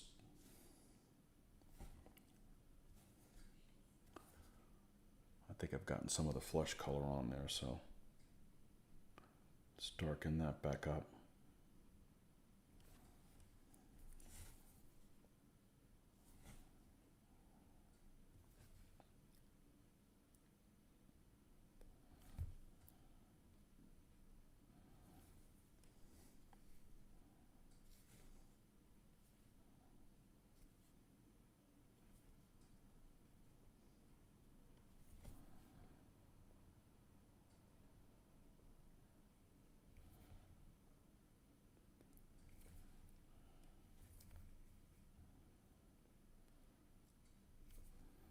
All right, we're going to call this guy a day with this. We'll come back after we'll have a better idea after we have multiple of these guys painted in different patterns. But I think this will work for now. I think it's the shape of the shield. It's an unnatural shape of a shield. And I think you're getting fooled by like that doesn't look like a shield. Yeah, because you don't go around seeing shields in that shape.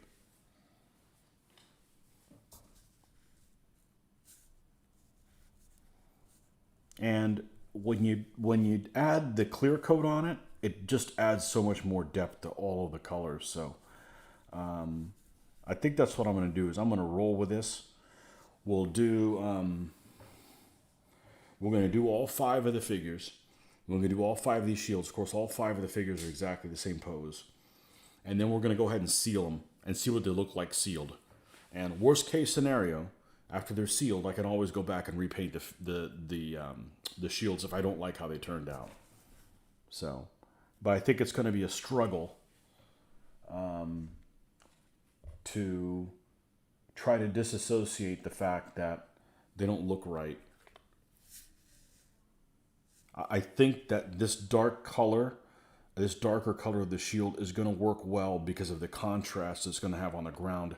If I do a light buff color, it's going to be too similar to the ground color also.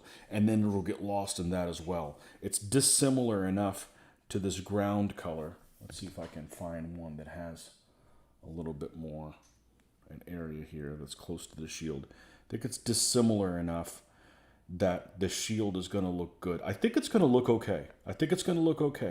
So we've got this dark, we've got this color that we mixed with this, and I think that just using this, what is it, the flat tan earth or whatever, and mixing with black and just doing subtle little tones different, I think that if we do the whole army with shields that are similar to this, I think it'll actually work because they're going to pop out nicely from the ground color.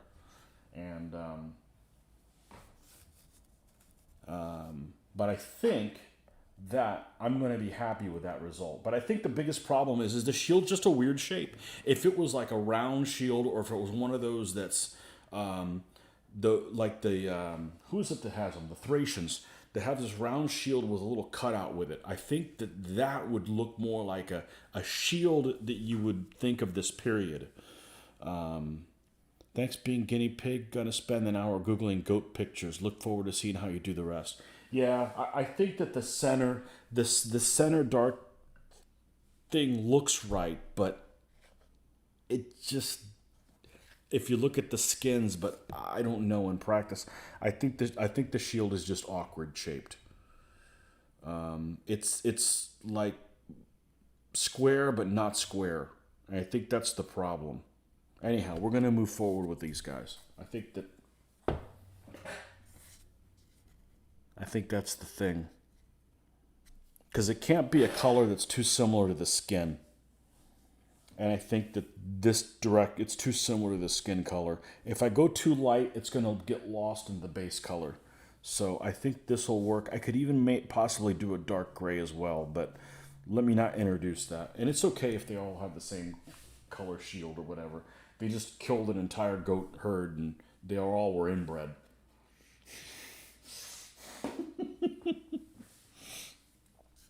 Okay.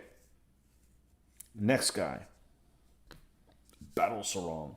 This guy has darker skin by a little bit, doesn't he? Yeah, he does.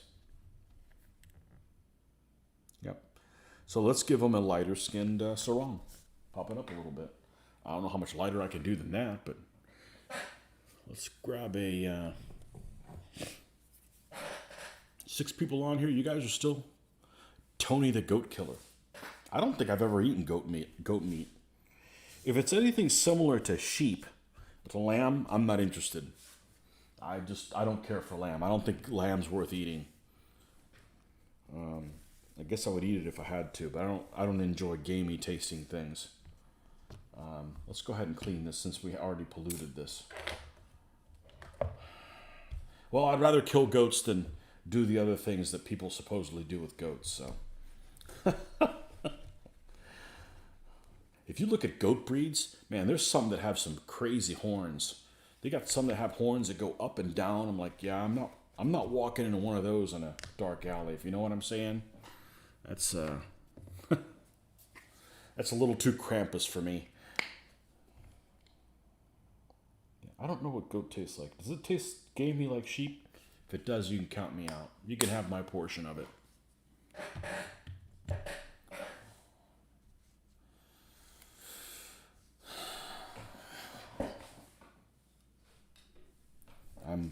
I'm good with pig.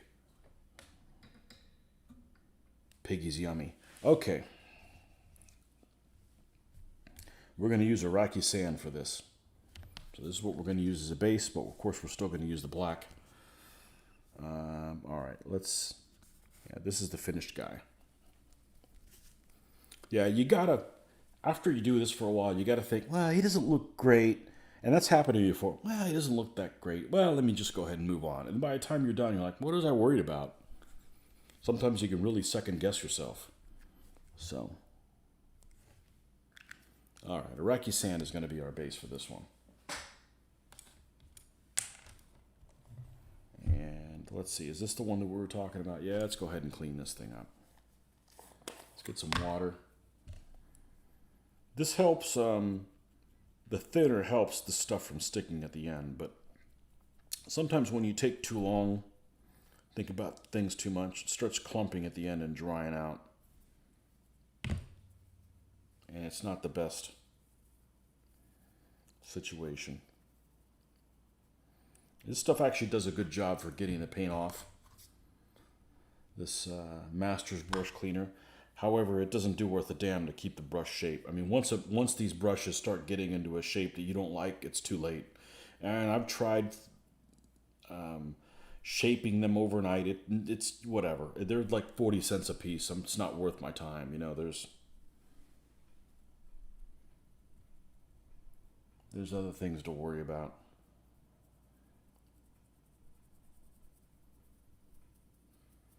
And see, I already feel like I've just spent too much time trying to clean this brush.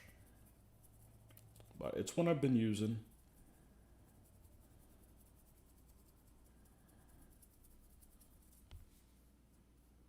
Man, it's still got stuff on there.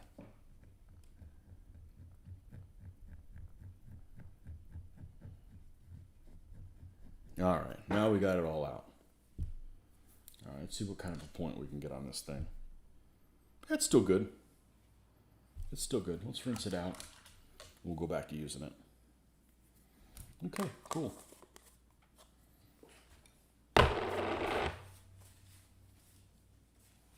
Let's go get us some water. Be right back.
we're not ready to start.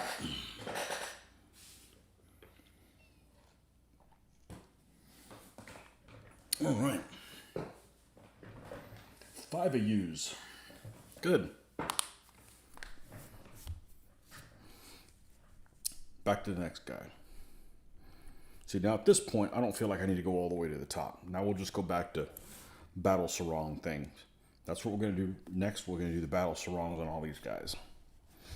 So, where were we? This guy here. Black. Find a spot here that hasn't been contaminated too badly.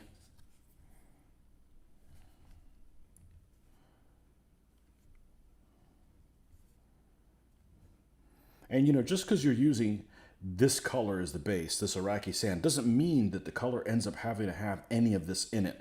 You can stop and start adding white before you get to this particular color.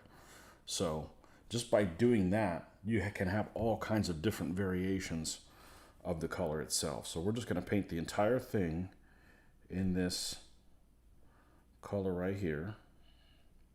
And then we're going to switch to a brush that has a little bit more control. I don't want to use a brush that has good control for this whole thing because I'm wearing it out when it's kind of unnecessary to do so.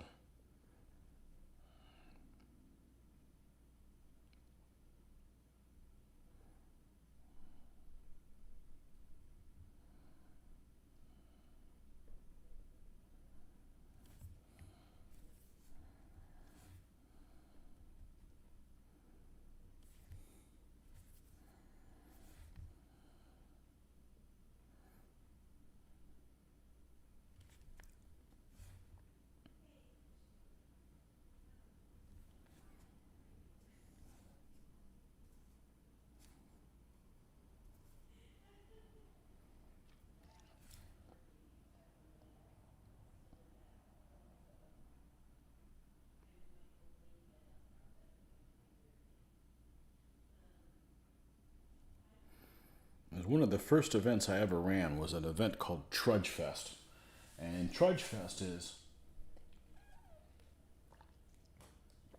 you can only have one mounted element. I've run it a couple times. This is an army I could use for Trudge Fest. Only one mounted element. They can only have one mounted element. It's a chariot, and that's it. End of story. A command chariot.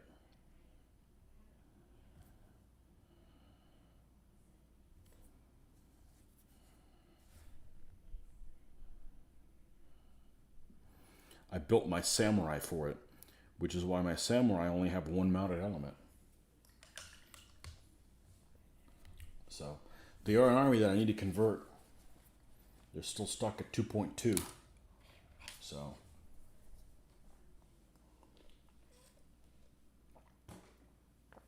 they're the first army that I used using this goop that I use now. So Historicon 2009, I think, or 2008. Somebody was selling the Peter Pig figures. I believe they were selling them there. Or did I mail order them? Maybe I saw them and then mail ordered them. I don't remember. It's irrelevant. It's the only army that I've like, oh, these guys look cool, and I bought them. And then I turned around on the next show and built the army for them at the next show.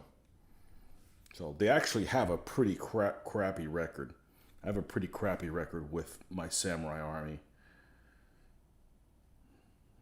They're like 12 and 16 or something like that. What are they? Since I'm thinking about that. All right, let's minimize this. Let's open up my Excel spreadsheet. Post-Mongol Samurai.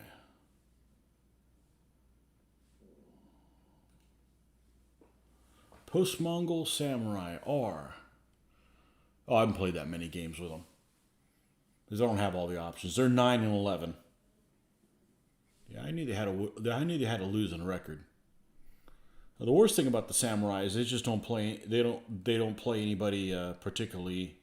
There's a lot of Civil War stuff. So But I do have plenty of figures to convert them. I need to have a reason to. There's always something that's been more important, more urgent that needed to be done other than them.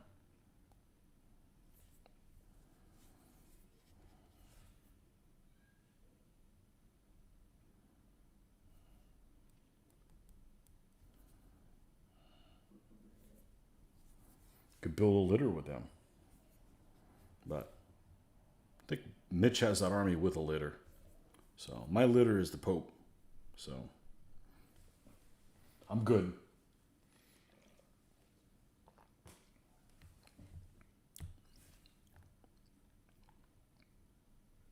A litter is also very defensive. So the idea of having a litter in a samurai army and he's defensive is just kind of like no fun.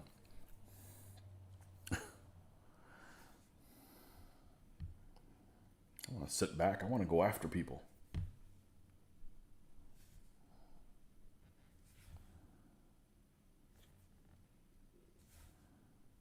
All right, so we're going to start adding this stuff here. Adding white.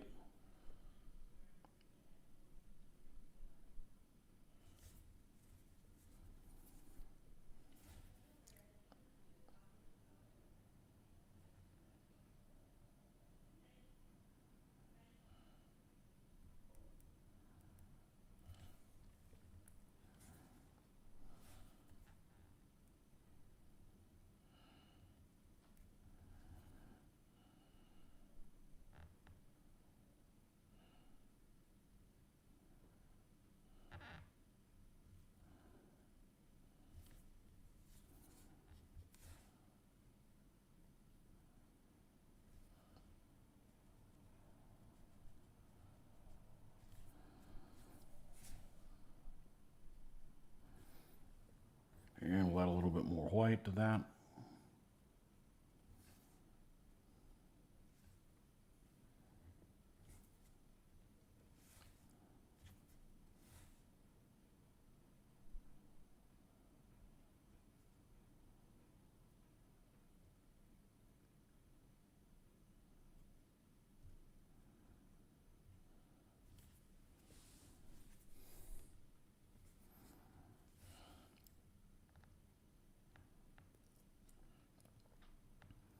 But this is how I go about figuring things out.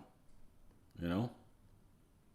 This isn't one of these channels where it's like, let's watch this painter do everything perfectly. I'm going to make mistakes. I'm going to learn by, what works and what doesn't. And maybe that's something I can show you guys. Don't get discouraged. If you come across something, keep moving. You can't figure out how these shields work, okay, paint everything but the shields. If you still haven't decided to try it out, then go paint the chariot, You'll figure it out. You'll make it work.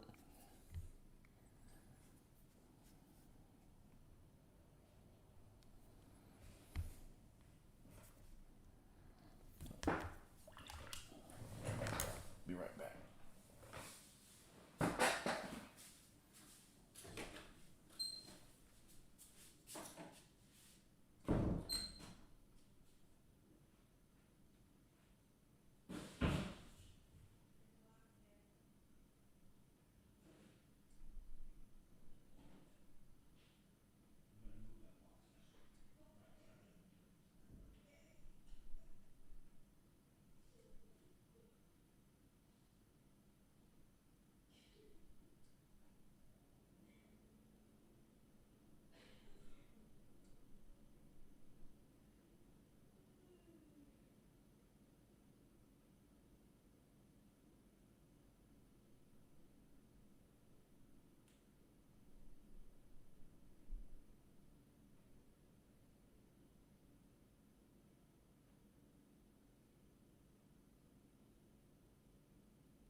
Okay.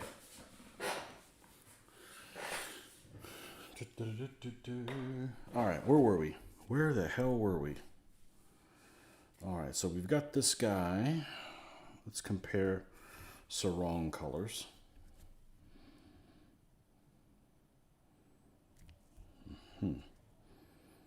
Oh, we could probably just stop right there. Let's add a little bit more white.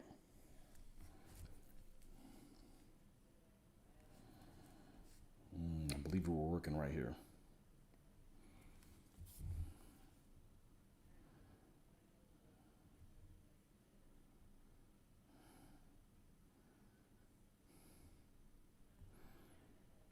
Sarong, probably not the correct terminology, but it sounds a hell of a lot better than kilt.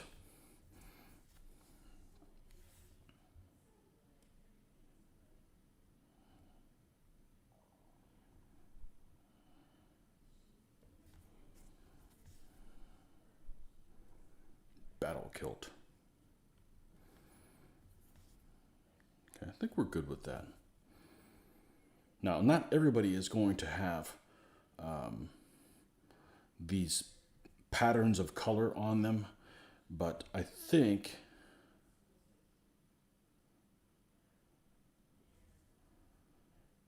this guy will too. Now we're going to use blue. Now, of course, this blue that we had over the weekend, it dried already, even though it was super, super watery.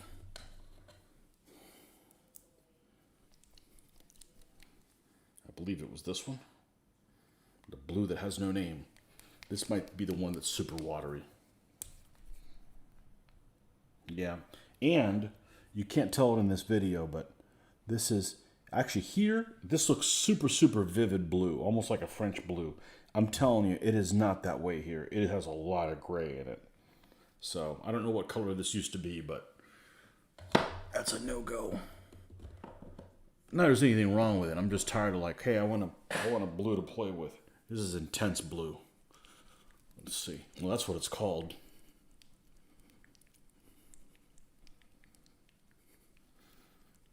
It's funny. I went like 17 minutes disconnected. Now we're good 2 hours. Well, I'm glad it's just a fluke.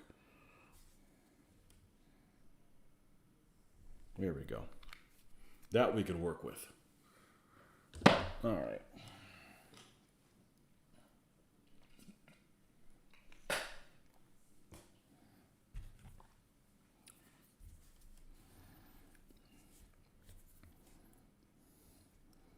Mix this in. Get some black.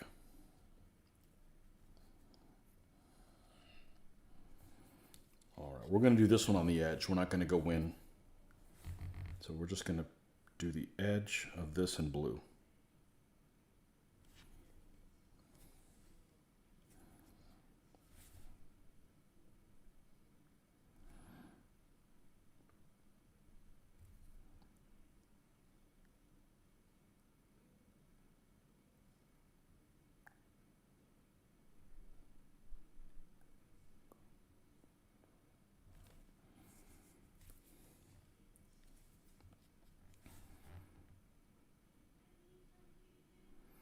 And just because I use this particular blue doesn't mean that eventually it's going to be as bright as this. That's just kind of what I'm using as my base.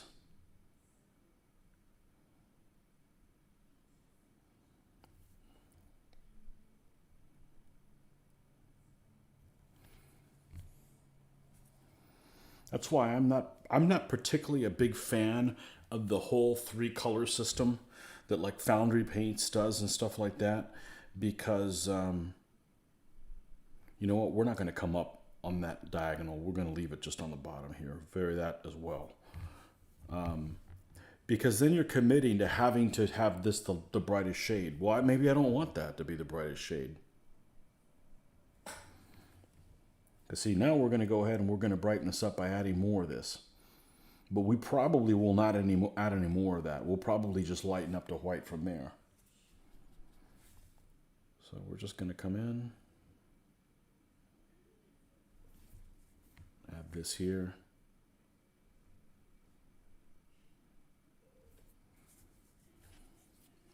And I've had people say to me, is that you know, you need to paint your figures a little bit brighter. I said, no, you know, you need to play in better light because stuff looks fine in this light.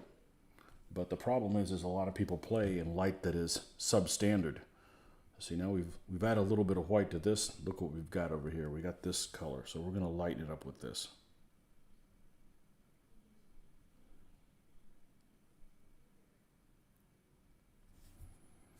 Oh yeah, I like how this is turning out.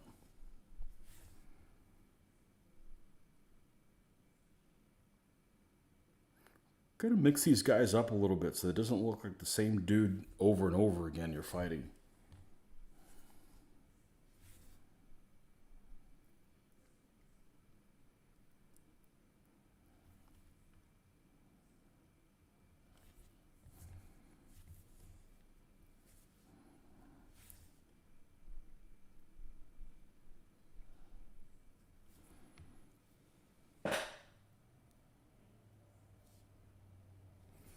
And we're going to add a tiny little bit more white, and then we're going to call it a day.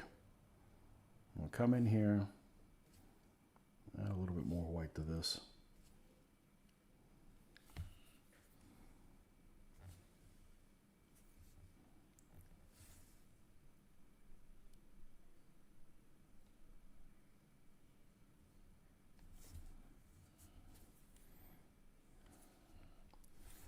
Because you got to think, you know, these guys back then, sure they had blue and everything, but they didn't really have access to things that would stay that same color for extended periods of time. It's going to fade in the sun, etc. I'll show you what we got here. And we are going to go ahead and come back to the sarong and brighten it up some. Where is something that I can... I wish I knew where that foam thing went. I need to just go grab another one. I know where I can find one. You know, I'm gonna go ahead and do that right now.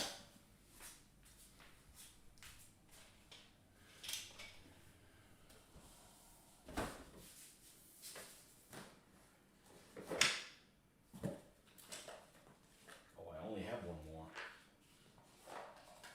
Well, I probably shouldn't do this, but I'm doing it. It's a barrier. A little foam barrier that I got from Cards Against Humanity. It's a little barrier between the little things. This thing is, I don't know where the other foamy is. But this works really well for hey, look where I'm at right now. Look what I've done.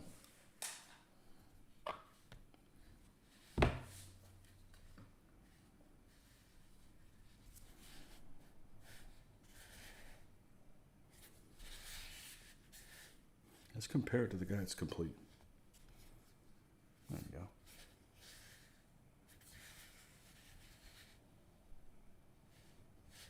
All right. Let's put him back. Different foamies back. I don't know where the other one went. Okay. Let's go back to this color here, which I believe we used with Iraqi sand and black.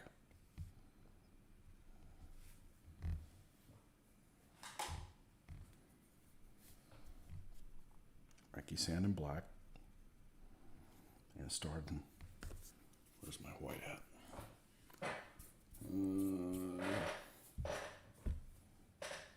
What's it doing over here?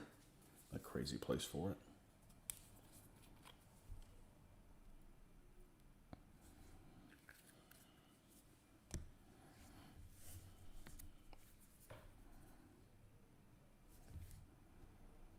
Crazy place for it.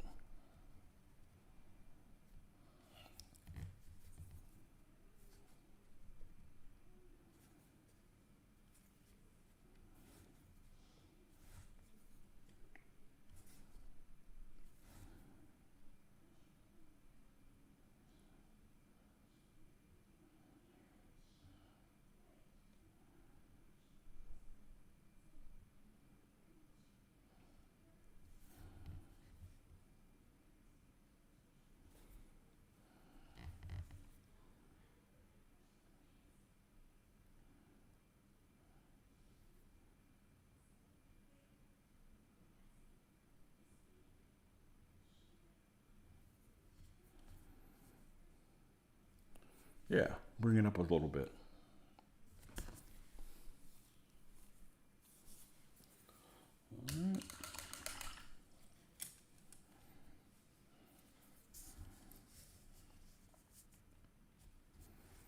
Let's go over here to the corner with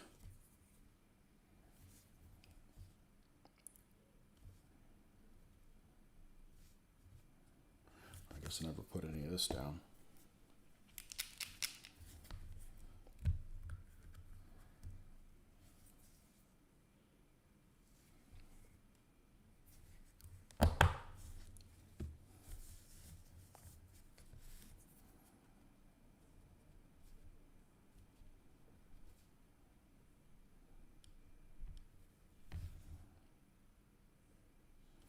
Sickle Sword corner here.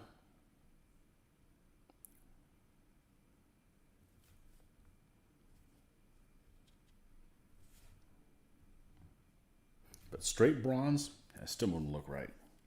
Wouldn't look right. I've seen it. I've seen other people paint bronze weapons. I didn't really care how it looked.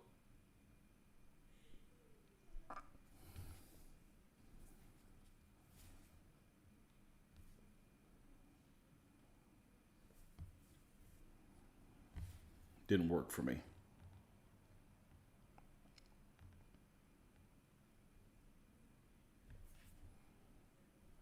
It's your orchestra. You get to decide how to direct it.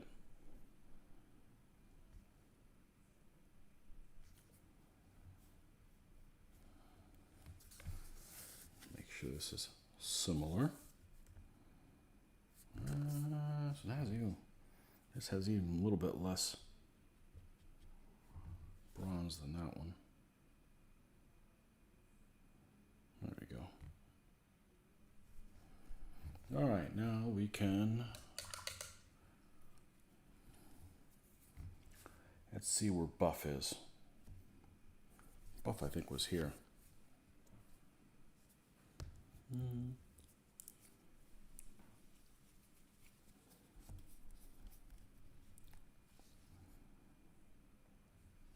Yeah, yesterday I was falling asleep at freaking 9 o'clock. Now I'm like, we're good. Isn't it past my bedtime? It is. Tough titty. We got to get these guys done, man. It's funny. I still haven't played with the Pope Army and not in a huge hurry to. Not in a huge hurry to. We'll get around to play them. We'll play them in lots of games.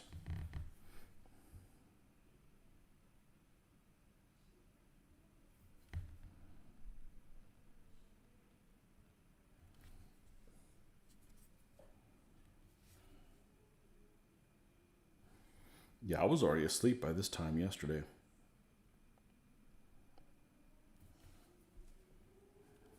Because I didn't game. If it would have been a game night, if I'd gone to game, I would have gone to sleep at probably 1. I don't need that. Oh, somebody likes to be heard. Loud ass vehicle.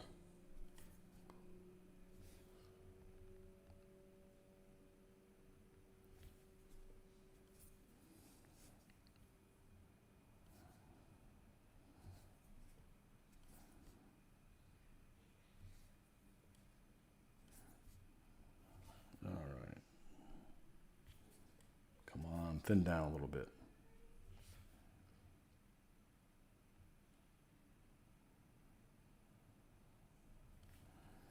So, like I mentioned earlier, there will not be any painting this weekend. I will be out of town. So, kind of lose the opportunity of painting this weekend. Okay. There is the handle to that. Let's go ahead and paint his beard. Man. What happened here? This feels like a burn. Oh well.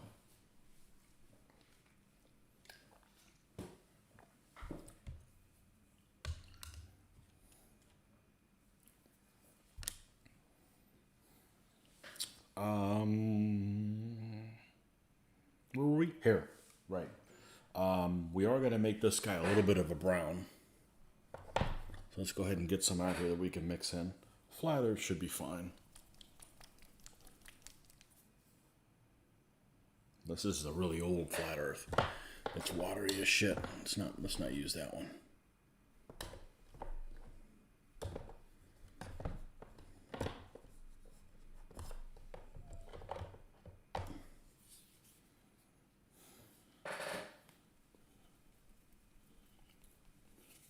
Five people. All right. This is the second shift. Or technically, wouldn't that be third shift?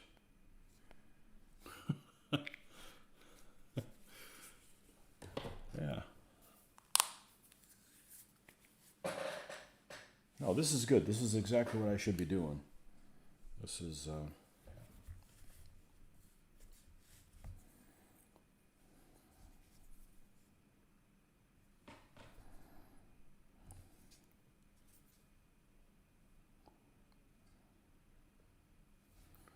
All right, let's make sure his beard's all cleaned up. Make sure we got a nice dark base to lighten up from. Sometimes you'll end up getting a bit of other color that's worked its way on there, like the flesh or something like that.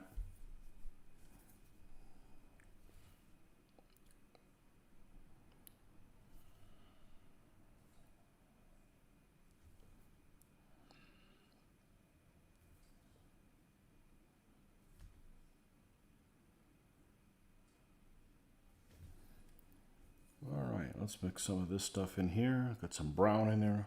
We'll highlight this one with brown instead of just white. I don't know if it makes a huge difference, but you can tell when they're side by side with each other. We don't know if these guys are going to end up being on the same stand or what have you.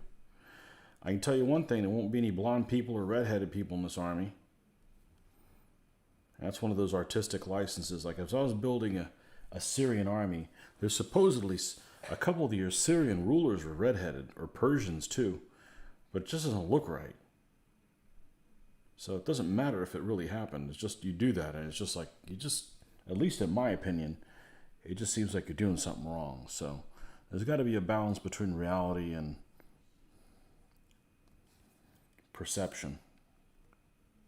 So if you want to put redheaded Amorites, go right ahead, but don't expect me to do that. That's rather weird.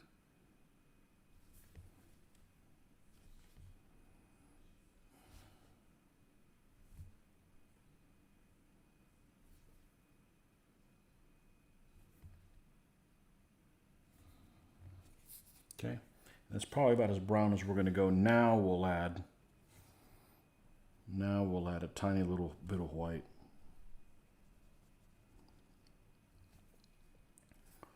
Just to kind of make it stand out a little bit.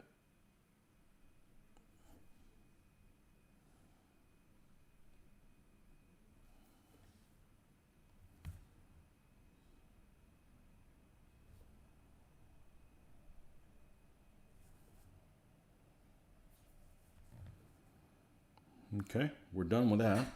We're at the point where we can do the shield now. Let's go look at this other guy next to him. This guy had his black hair highlighted with white, and this other guy with brown. Let's take a look at them side by side.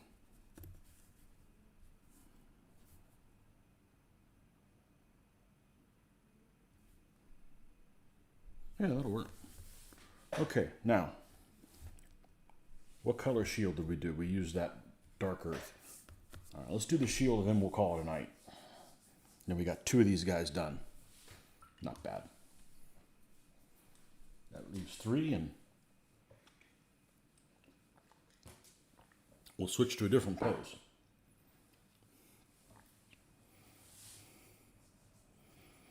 Australian Greg. I guess that would make it Australian lunchtime or something like that. Yeah. Fast blades. Mitch's favorite. I like him too, but I'm fine with solid blades. He has a thing about speed. Like he's like in a hurry to die or something like that. I don't mind fast troops, but I like hitting with everybody. So we're going to come over here. Oh, we don't need to use this. Yeah, I'm awake because I had coffee. Might be a late night for me.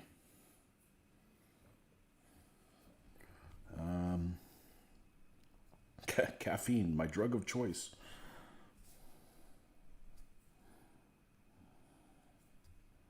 Definitely my drug of choice.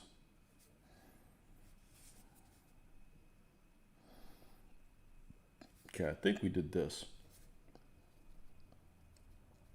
Let's go even darker than that. There we go. All right, let's paint the entire shield this color,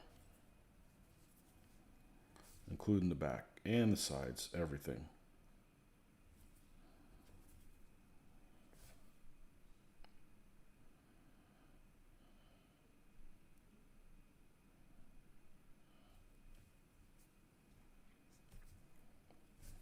Uh-oh, somebody wrote down a dissertation. Stephen Gross. We tend to assume that people of ancient times look like the people who now live in the area. It's not always that way. A period of 3,000 years can change populations. It could, but again, it's an artistic license. I'm not making somebody from the Middle East look like somebody from Ireland. I'll let somebody else do that. It just looks out of place.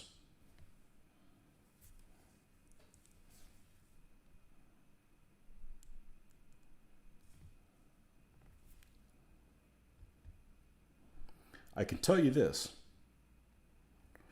The people 3,000 years ago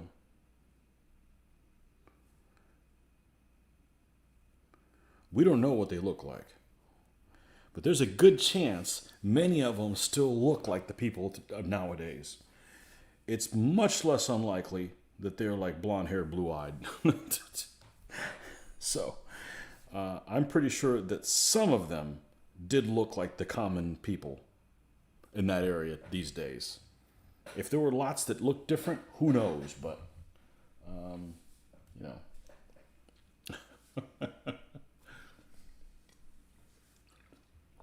I'm not painting any red-headed Assyrians. I don't care if there was people that red-headed Assyrians. I'm not painting any. I'll leave that to somebody else. I'd end up losing sleep at night.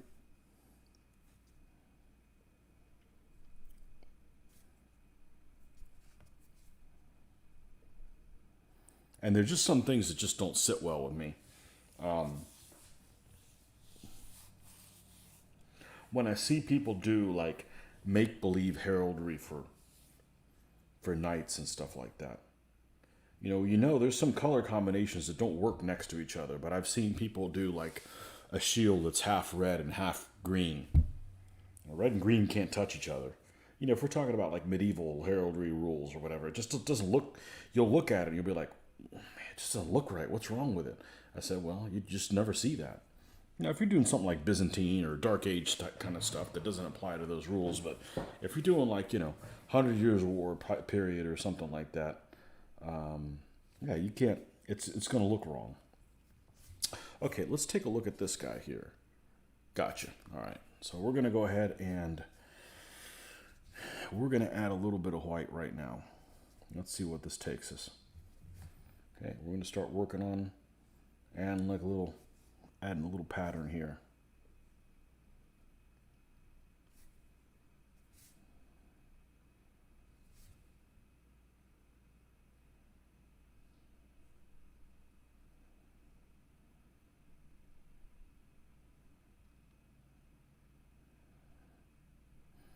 I just don't want it really pronounced like like he's a freaking cow. Like a Holstein cow type looking thing.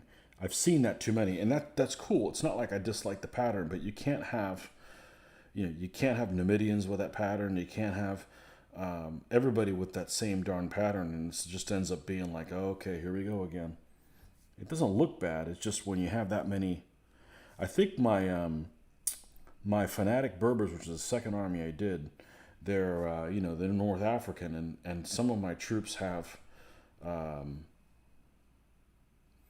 Do they have giraffe? Some of them have zebra. I have zebra skin stuff that I did on there, and it works for them. Figure there's some zebras wherever the hell they were from.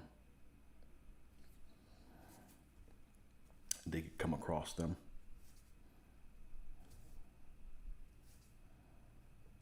I was trying to think if I had giraffe ones. I'm not sure. I don't remember. Been that long since I painted them. I don't see why they couldn't, but that's right. We ended up going with a smaller one for this. I'm missing all kinds of stuff here. What do we got? Right, the remains of ancient cultures tend to reflect the upper classes of ability, so that's how we think they look. Common folk are not as well represented. Preserved, yeah. No. They weren't worth remembering.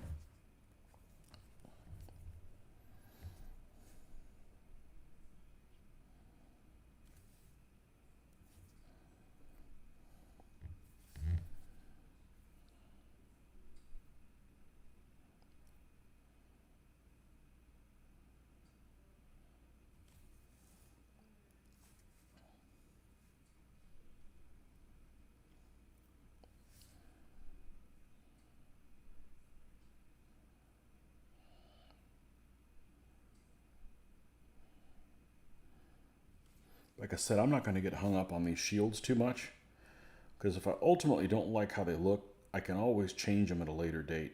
They're the easiest thing to change because they're right at the outside of the figure, so I'm not going to get hung up on that too much. I think the biggest problem is the actual shape of the shield. It just doesn't look like what you'd expect the shield to look like. It doesn't look like it's stretched fabric on a frame. Yeah, I actually like how this turned out a little bit better than the other one. Yeah, I paint really thin, so I can change it if I want. Now the problem is this thing, every one of these brushes seems to be clumping up now, which is really weird. Let me show you what I'm talking about here.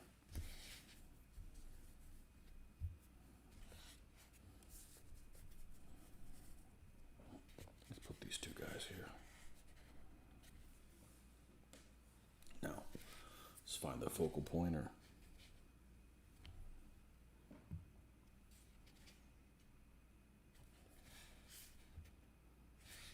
Let's look at the...